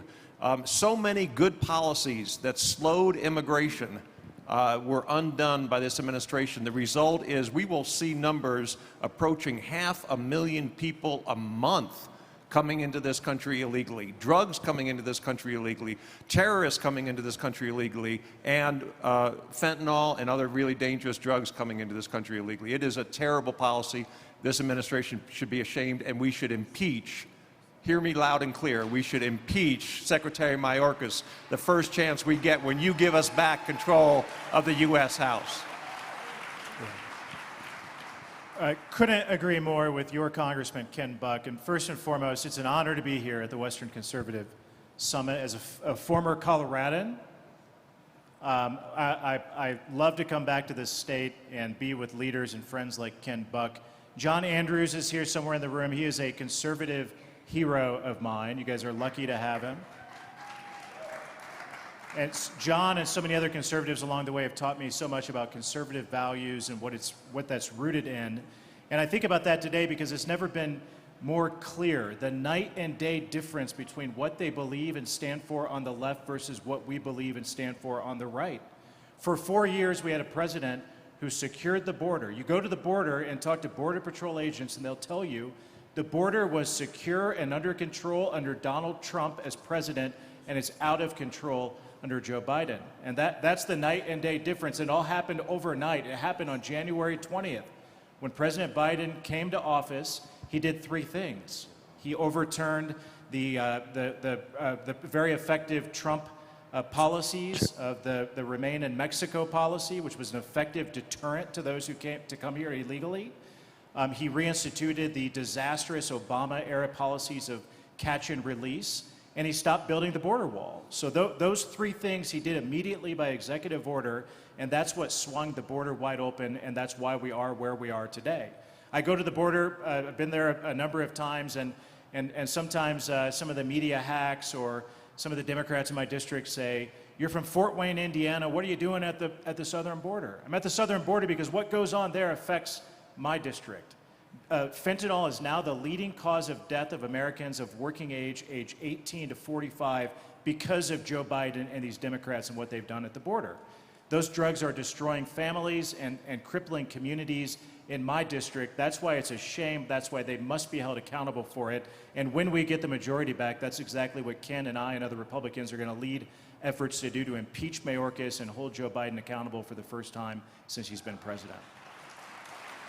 I want to ask, because I love to peek behind the scenes, did you all, at least on one side of the aisle, did you all laugh? Did you, maybe have a cocktail or maybe 3 when you heard of the border czar?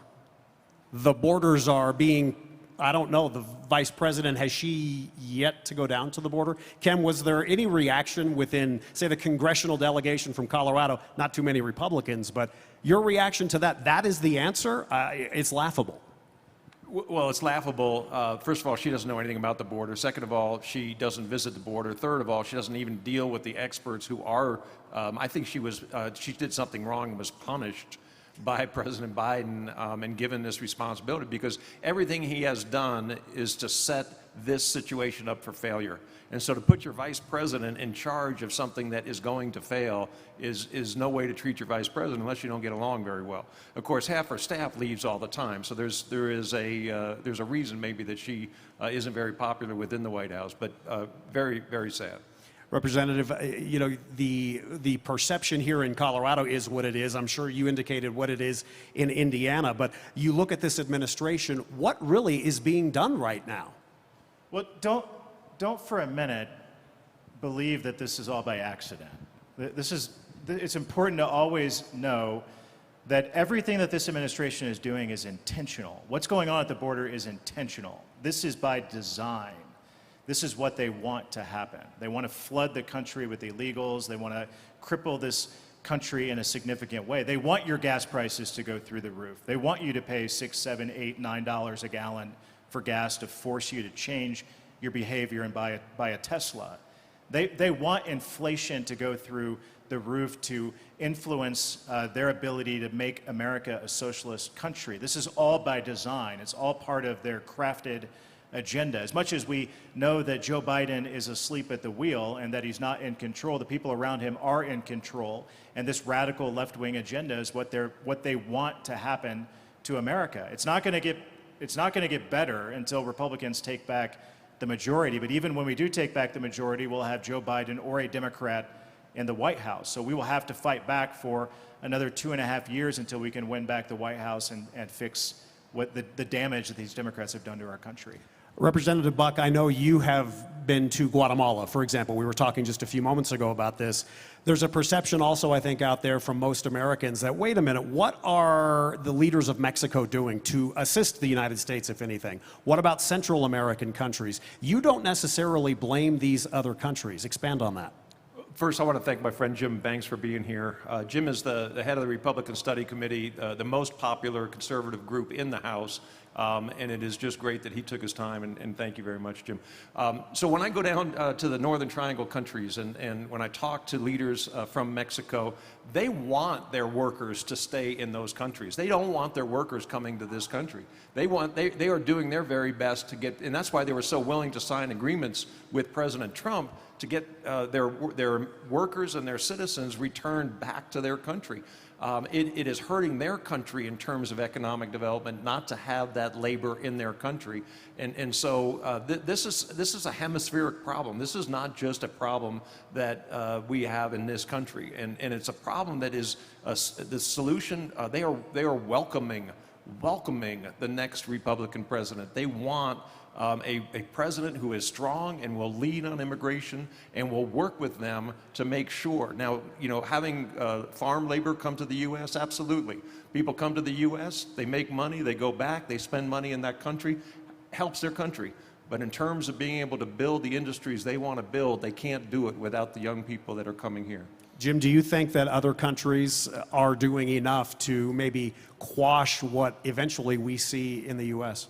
Not at all. We had an administration under President Trump who was holding those other countries accountable, Mexico, but also much of Central America for this type of behavior. But what you have going on right now goes beyond that. I mean, Joe Biden has created a magnet at the border with a welcome sign that says, "Come here illegally, and we'll give you, we'll treat you better than we treat our own people when you come here." So that's created a magnet, and it's pulled over 2 million illegals over the border since he's become president. And if and when he repeals Title 42, they say something like every 17 days, it'll be the equivalent of my entire congressional district every 17 days that will enter the country illegally. So when I talk about this being by design, intentional on their part, that's what I'm talking about. So the good news is that we have a Republican Party today that is more unified on this issue than I've ever seen before. I remember a decade, 15 years ago, you had some of the biggest names in the Republican Party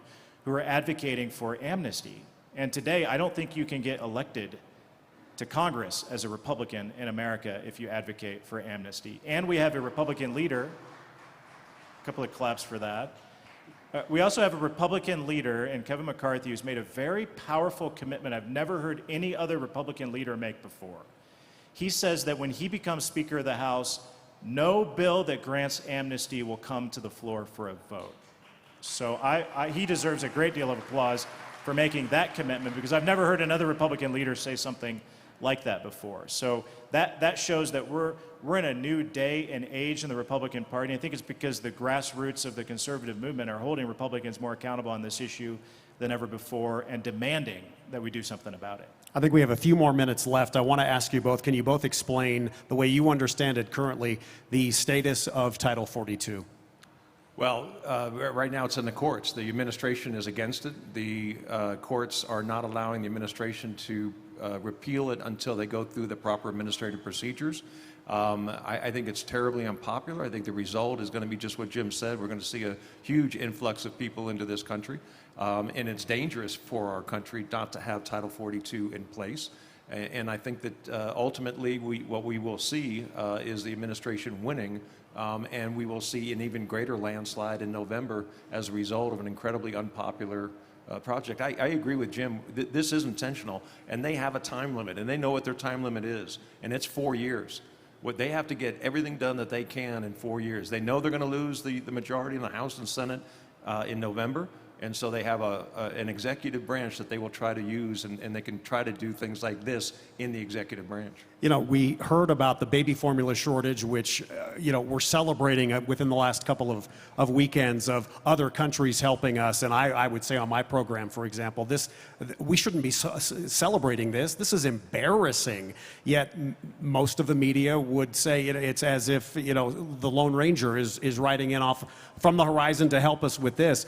And then you hear that, wait a minute, at the border, there's actually stored baby formula. I mean, I know you guys had to discuss this, and probably right down to your own kitchen table with the empty chair, of course. It's completely shameful. Never in my life, maybe in American history, have we seen America in decline like we've seen over the last year and a half with Joe Biden in the White House. And I hate to say that as someone who wore the uniform. I served in Afghanistan.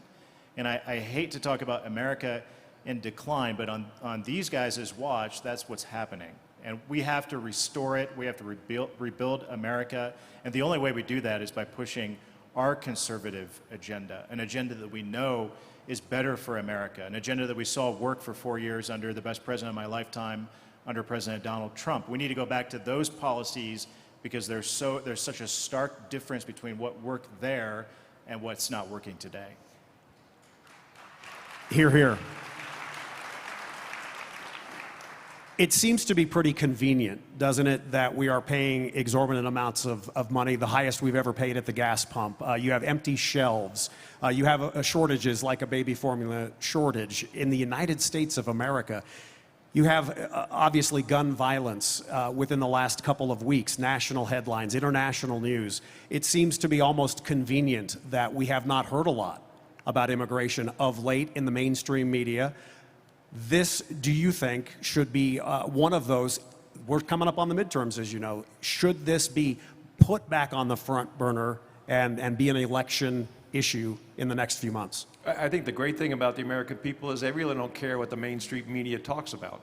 When we poll in eastern Colorado, the #1 issue that people have identified by more than 15 points above the next issue is immigration. It's absolutely immigration. So you can talk about a school shooting, horrible, terrible. We need to do everything we can to protect our young kids. But they know what's going on the border is serious and is going to impact them for a long term. When Secretary Marcus was in the Judiciary Committee, he said, "I am for amnesty." So not only are they letting millions of people into this country, they're also intending to make them citizens as soon as they can. And that's part of this problem. But you're absolutely right. I'm a Weld County boy. We grow oil and gas in Weld County. And guess what? They have done everything they can, along with Governor Polis, to shut that down, and it drives up prices so they can say that their renewables are more affordable in a relative sense. Governor Polis had a meat out. You don't know about this, Jim. He decided that people in Colorado should take one day and not eat meat. So you wouldn't imagine how many hundreds of barbecues we had across Colorado. It was the meat in. It was. Yeah. And we still have meat ins. But it's incredible how out of touch they are and how they don't understand that people are rejecting their policies. I'll give you the final word, Representative. Go ahead. Well, my challenge to all of you is, I've been doing this a lot lately. Go to your Democrat friends, your Democrat family members, do it on social media where everybody can see it, and ask them to defend the disaster that is the Joe Biden administration and the policies that these Democrats have pushed. They cannot defend it. They cannot defend what these Democrats have done to our country, to send it down this path that we're on. And every chance I get, I ask them to defend it. They want to attack me for my conservative values and beliefs. They can't defend it. The other thing is the Democrats have a tired and worn out playbook, and they're going to use it again this week. It's going to backfire on them again. And that's when things get really bad, it's to change the subject.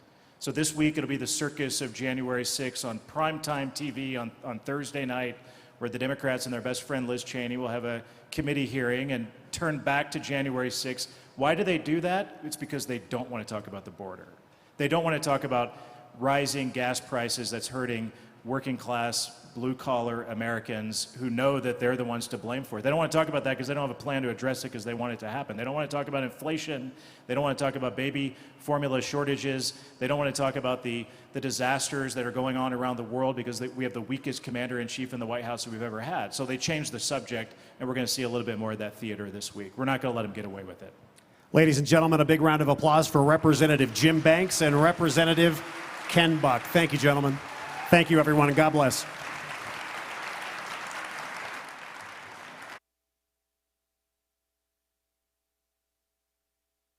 Please welcome Jimmy Sengenberger, 710 K News talk show host. Good afternoon, everybody. You know, whether it is on the radio on 710 KNUS or my columns in the Denver Gazette, one thing that I've been working diligently on the last couple of years is exposing the growing rot in our public K-12 education system. Whether it's Denver Public Schools with this board member Tay Anderson, or Cherry Creek Schools, which is thriving on an antiquated reputation, but now it is no longer keeping students safe, and it's one of the wokest school districts in the country.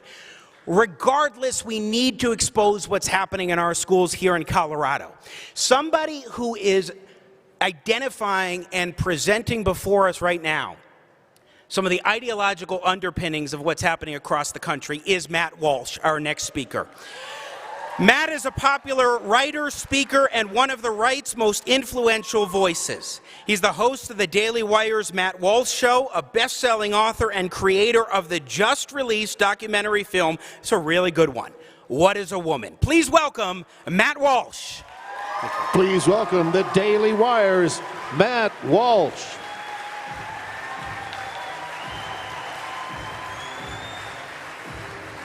Great. Sweet Baby Gang. Representing there. Good. Got a lot of them in here.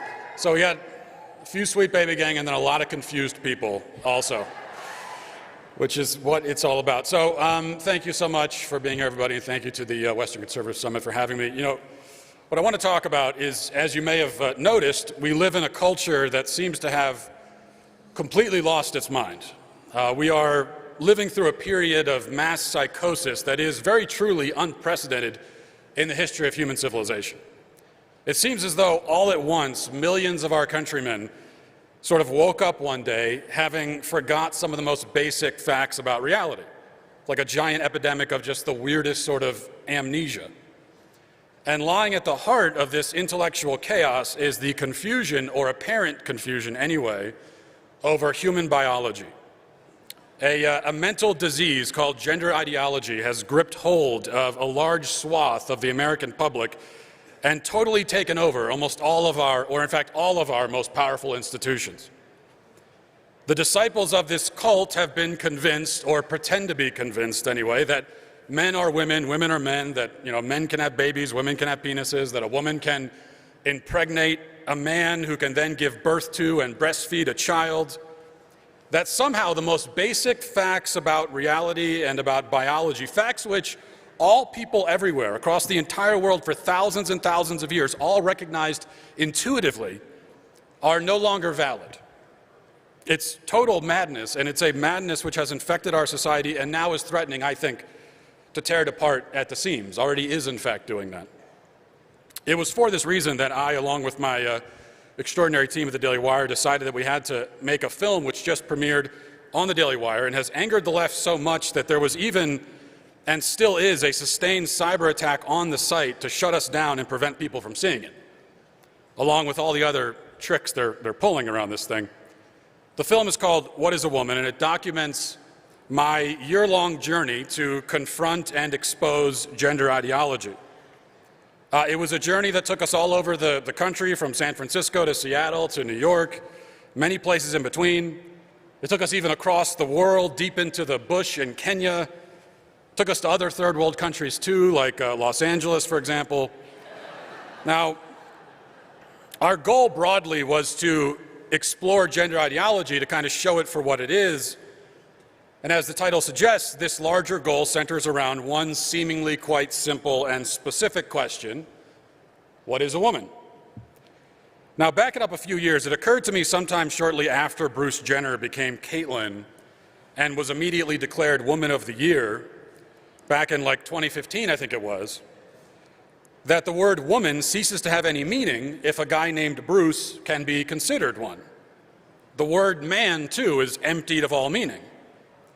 It occurred to me also that this is a major problem for the left, for the people promoting this agenda, because if the word woman no longer means adult human female, then what does it mean? And the left, if they cannot tell us what it means, then how can they use the word? And if they cannot use the word, then how can they have women's marches and talk about women's rights or say anything else about women if you don't know what the word means? Indeed, how can a man say, I identify as a woman, if the word woman doesn't mean anything? Isn't that about as meaningful as me saying that I identify as a, I don't know, a who's-he what's it or a flifferdoodle? You say, well, what is that? Well, that's nothing. How can anyone identify as gibberish? And if they do identify as gibberish, how are we supposed to affirm or respect that? I couldn't affirm gibberish even if I wanted to, and I don't want to. So it became obvious to me that this question, what is a woman, presents an insurmountable logical problem for the left. And so I kept asking the question and asking it and asking it and asking it in every form available to me for years and years. But they simply ignored the question to the extent that they could and carried on pretending like their worldview was not fatally incoherent and self-contradictory.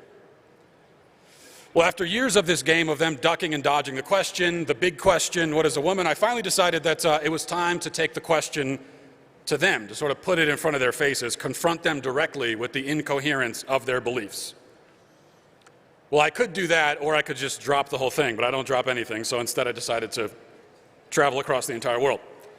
And that began the quest that became the film, which is now available on dailywire.com to watch. We spoke to alleged experts, doctors, therapists, professors, surgeons. We spoke to trans people themselves. We spoke to activists. We spoke to politicians. We spoke to average people on the street. We spoke to nomadic tribesmen living in huts made out of cow dung. And those were by far the sanest voices that we came across in the journey. We spoke to everybody who would speak to us. Surprisingly, I only had to use a bullhorn once. And I learned quite a bit through this extraordinary and often bewildering and sometimes funny but often disturbing adventure. Some of what I learned was a revelation for me. Other lessons I sort of already knew, so I had to relearn them. And in either case, it was enlightening, and just as I hope the film is enlightening for the viewer. So what I want to do now is talk about I'd say 5 main lessons that I learned or relearned through the course of this project and in researching the subject as we went along. I've spent basically a year fully immersed in the most vile and toxic lunacy that the world has ever known. And it has not been good for my, as they say these days, mental health. But I did learn these things at least. So number one, what I learned is that gender ideology is totally, absolutely pervasive. This is not, as conservatives sometimes like to reassure themselves, strictly the province of gender studies professors and weirdos on TikTok, many of whom are gender studies professors, as it happens. The basic tenets of gender ideology, that gender is fluid, that people can decide for themselves whether they're men or women, that transgenderism is a valid and healthy state of being, which should be encouraged and affirmed, that sex is not binary, that there are dozens, if not an infinity, of valid identities outside of man and woman. These beliefs, however half-baked and incoherent they may be, can be found everywhere in the country. Stop any average person on the street, I've done it, no matter what they look like or how old they are, and they are likely to talk about gender in ways very similar to how a gender studies professor would talk about it. They may not realize who they're parroting, but they are parrots nonetheless, and they don't even know it. They've adopted these beliefs, or pretended to, and we'll return to that in a minute, the pretending part of it. Now, beyond the average adults walking down any average sidewalk, the most powerful institutions are fully in thrall to this mania. This is particularly the case among the medical, pharmaceutical, and psychological industries, and within education. I talked to a therapist who was ready to affirm me as a woman because I confessed to enjoying scented candles. In all seriousness. I did also mention, in fairness, that I've seen Sex and the City one time, and so that's what put me over the edge, and she said, well, you know, that's a good question. Maybe you're a woman. I talked to a pediatrician who refused to even agree that only female chickens lay eggs. And she would not agree with that because she said she doesn't know a chicken's gender identity. Very, very real. I talked to a college professor who called me condescending and rude because I use the word truth. Now, these people are not fringe within the institutions they represent. They are utterly standard commonplace. This is what they're all like. And through these institutions, these ideas are fed to the public. They're dumped out onto the masses like a giant sewage pipeline. Children, of course, are most susceptible, as many children in our country today are indoctrinated into the gender cult practically from birth. They're put on the path to identity crisis and mutilation and despair and oftentimes suicide before they're even out of diapers. They're exploited, indoctrinated, lied to, drugged. They are chemically castrated with drugs that are meant for cancer patients, with drugs that we actually do give to pedophiles and sex offenders to chemically castrate them. We give those same drugs to 12-year-old boys. Now, I talked to a pediatrician, as I mentioned, who gives these drugs to kids, and I asked her about this, and I said, well, this same drug, Lupron, that you give to kids, isn't that used to chemically castrate sex offenders? And she said, this interview is over, and threatened to get up and leave. Although she kept sitting for a little while longer anyway, and she proceeded to lecture me and say that my questions were malignant and harmful, just because I wanted to know more about the drugs that she is prescribing to children. Quite a statement, by the way, malignant and harmful, coming from somebody who castrates children for a living. The effect is that now trans identification among the youngest generations has increased 20-fold over previous generations. Overall, 20% of Gen Z identifies as LGBT. 20%. Now, let's put that into perspective. Among their grandparents' generation, the number is 0.8%. In fact, LGBT identification has almost exactly doubled in every generation for the past 5 generations in a row, and counting.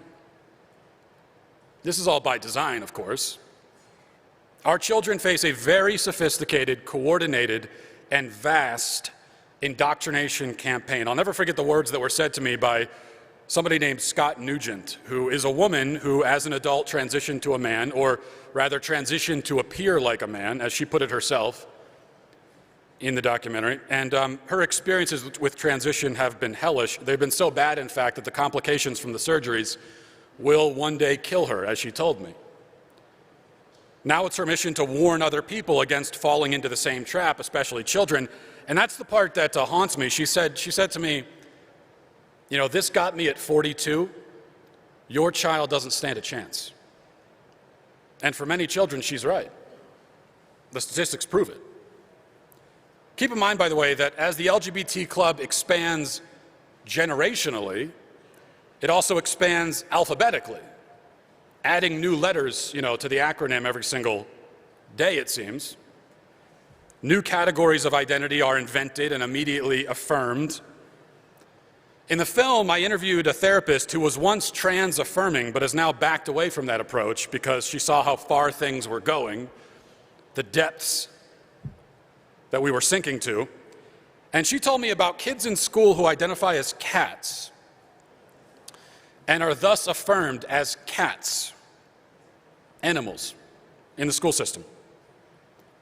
I followed it up by interviewing a man who actually identifies as an animal. He identifies as a woman and also as a wolf.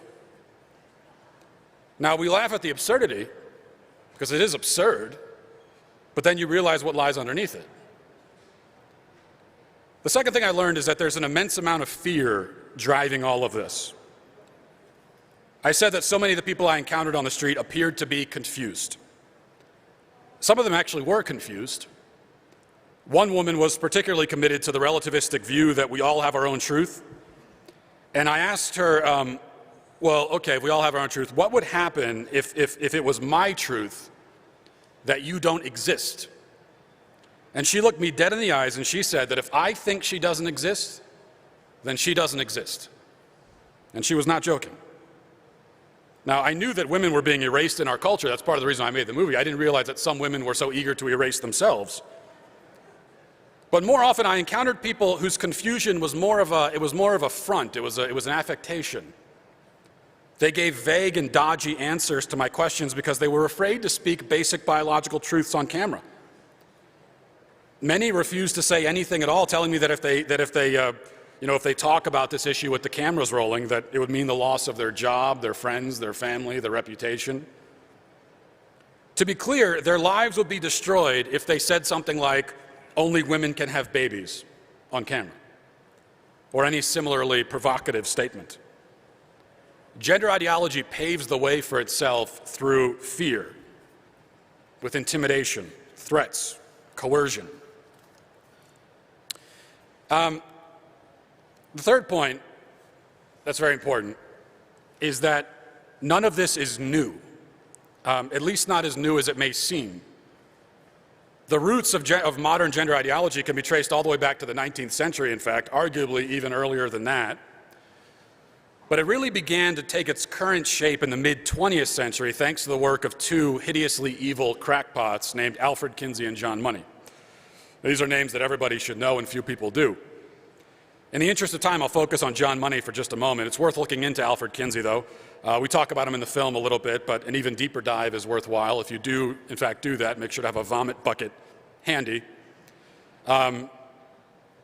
As for John Money, he was a prominent psychologist and sexologist and one of the early pioneers of the gender theories that are currently taught in grade schools and universities. He was among the first to take the word gender out of the realm of grammar and apply it to people. Because until him, we never said that people have a gender. Well, people have a sex, and gender is, words have gender. But he said, no, people have gender and sex. And he coined that. He also coined the terms gender role, gender identity, and sexual orientation. Suffice it to say, he was an extremely influential man, and anybody who propagates left-wing gender theory today is repeating at least some of the ideas of John Money, whether they know it or not, and most of them do not know it. That fact, I think, ought to trouble gender theory proponents because John Money was, among other things, a fraud and an abuser and a pedophile. Jumping to 1965, the birth of twins Bruce and Brian Reimer, the boys are born healthy except for a condition called phimosis, which affects the foreskin. And it was decided incorrectly, it turns out, that the best way to treat the condition was circumcision. But Bruce's procedure went horribly wrong and his penis was essentially burned off. After several months of grasping for answers, Bruce's parents eventually decided to take him to Johns Hopkins in Baltimore to see the renowned gender surgeon, Dr. John Money. And the good doctor, eager to prove the legitimacy of his theory that gender is a product of environment and culture, recommended that Bruce undergo sex reassignment surgery. So before the age of 2, the deed had been done, his testicles were removed, some crude approximation of female genitalia was formed, and Money instructed his parents to raise him as a girl and said that, well, this will work perfectly because gender is a social construct. So create a social construct of femininity for him, and he will be a her, and that will be it, happily ever after. Well, not so. The Reimer parents tried to follow Money's advice, but they found that Bruce was still Bruce, even if they called him Brenda. It did everything in their power to preserve his fragile and false female identity. Gender's a construct, they were told. Why should a boy raised as a girl still have boyish tendencies? Still, ultimately, Money was convinced that his project had been a smashing success, and he bragged of his triumphs in many published works. But it was not a success. The female identity never took hold for Bruce. He was confused and miserable and on the verge of suicide until, as a teen, his mother finally told him the truth. Bruce chose immediately to transition back to a boy, taking the name of David. He underwent another reassignment surgery, this time to try and reclaim his true self. And he felt better for a time, but neither his brother nor himself lived happily ever after. Ultimately, they both ended up committing suicide. Now, their deaths go down in history as suicides, but they were both effectively murdered by John Money, who's the father of modern gender theory. And that's the birth of gender ideology as we know it today. It was born in abuse and despair and death. And that is what it has reaped ever since. Number 4, the ultimate goal of gender ideology goes far beyond gender, a word which has been expanded, into oblivion anyway. The ultimate goal is to undermine, destroy, erase truth itself. Leftism is relativism, and relativism is the belief that there is no objective truth, no shared reality, no universal facts that we all have to conform ourselves around and submit ourselves to. The relativist claims the right to invent his own universe for himself, right? Even to the point of inventing himself. He seeks to be a self-created being, making and remaking himself as he sees fit, down to the very biological level. He believes that his ego overrides all else. Everything must bow before it: language, institutions, science, even his own DNA. This is why I found myself speaking to Pontius Pilate over and over again. What is truth? The gender ideologues would ask. Whose truth? Which truth are we talking about? I was sitting in the same room as them, but they would not agree that we were situated in the same reality. They get their own reality, they insisted. And that ultimately is what this all is all about. It's about having your own reality. But here's the good news, finally, number 5. The final thing I learned from spending a year staring into this abyss is that we can win this fight. Gender ideology is insane, destructive, pervasive, ubiquitous, and beatable. I get asked this all the time. Is this a hill that that I want to die on? Do you want to die on this hill? And the answer is yes, I'll die on this hill. If there's any hill worth dying on, it's this one. The hill of objective truth. Yeah, I think that's pretty important. I'll die on that. But though I'm willing to die on this hill, I don't plan on it. As General Patton said back in the days before the military cared about equity and tolerance more than killing bad guys, he said, no bastard ever won a war by dying for his country. He won it by making some other poor dumb bastard die for his. Well, I would say the same metaphorically for this hill, this fight for truth, this struggle against gender lunacy. We can win because the other side can be crushed under the weight of simple questions. I saw this happen myself before my very eyes time and time again. The learned, the educated, the experts crumpled and collapsed and panicked in front of me, just this bumpkin wearing flannel armed with a high school diploma, running out of the room. Is it because I'm brilliant? Well, those are my preferred adjectives. That's how I identify myself. But no, I don't have to be brilliant, fortunately. All you need to do is just stand up and look this thing directly in the face. Serve it a healthy dose of skepticism. Force it to explain itself. The gender ideologues are weak and scared and vulnerable. They've perched themselves on a limb that isn't even connected to a tree. They're anchored in nothing. Their worldview is empty and frail and flimsy. We don't need to be armed with anything but a spine enough to stand up against them straight, just stand up straight and ask questions. Questions that cannot be answered. Questions that, for that reason, aren't supposed to even be asked. But we must ask them. And if we do, we'll win. And we must win also. That's it for me, guys. Thank you. Appreciate it. Thank you. God bless. Please welcome back Jeff Hunt.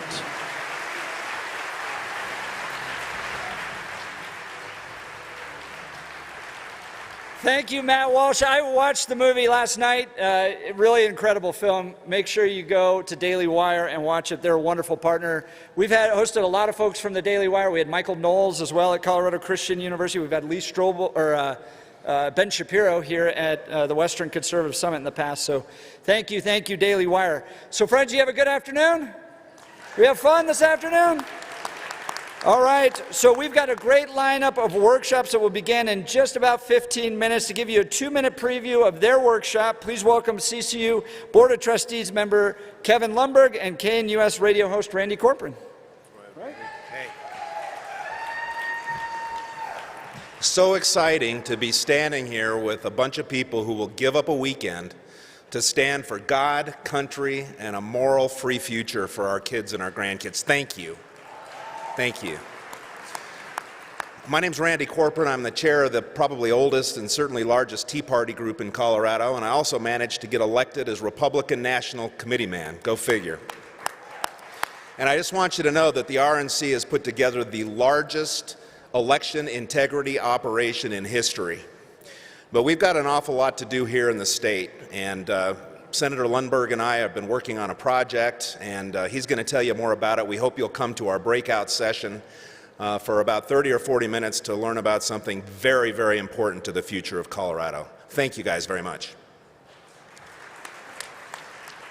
Yeah, what Randy is referring to is the open primary system here in Colorado that was established through a vote of the people in 2016. Did you know that when the ballots go out next week, there will be a little over 100 or a little over 900,000 ballots will go to Republicans, and 1.7 million of those ballots will go to the unaffiliated. Now that's not a picture or a scenario where the party picks their own leaders, and it's the same case on the Democrat side too. They've got 1 million or so. Far more ballots go out to unaffiliated voters than voters of the individual major parties. We're going to dig into that at this workshop that's coming up in just a few minutes and tell you about some of the efforts we have to challenge the unconstitutional elements of this provision in Colorado law. It will be at, it's not in all of your programs, this came on kind of late, but it's Summit 2 and 3 are the rooms for this workshop. Love to see you there. It starts at 3:30. All right, so after the workshops, we'll have a break. Be back here at 7 p.m. sharp. We'll open doors at 6:30. We'll have a military appreciation night. Secretary Betsy DeVos, Kayleigh McEnany, and Lauren Boebert. So you're not going to want to miss it. We'll see you back in here about 6:30. God bless you all.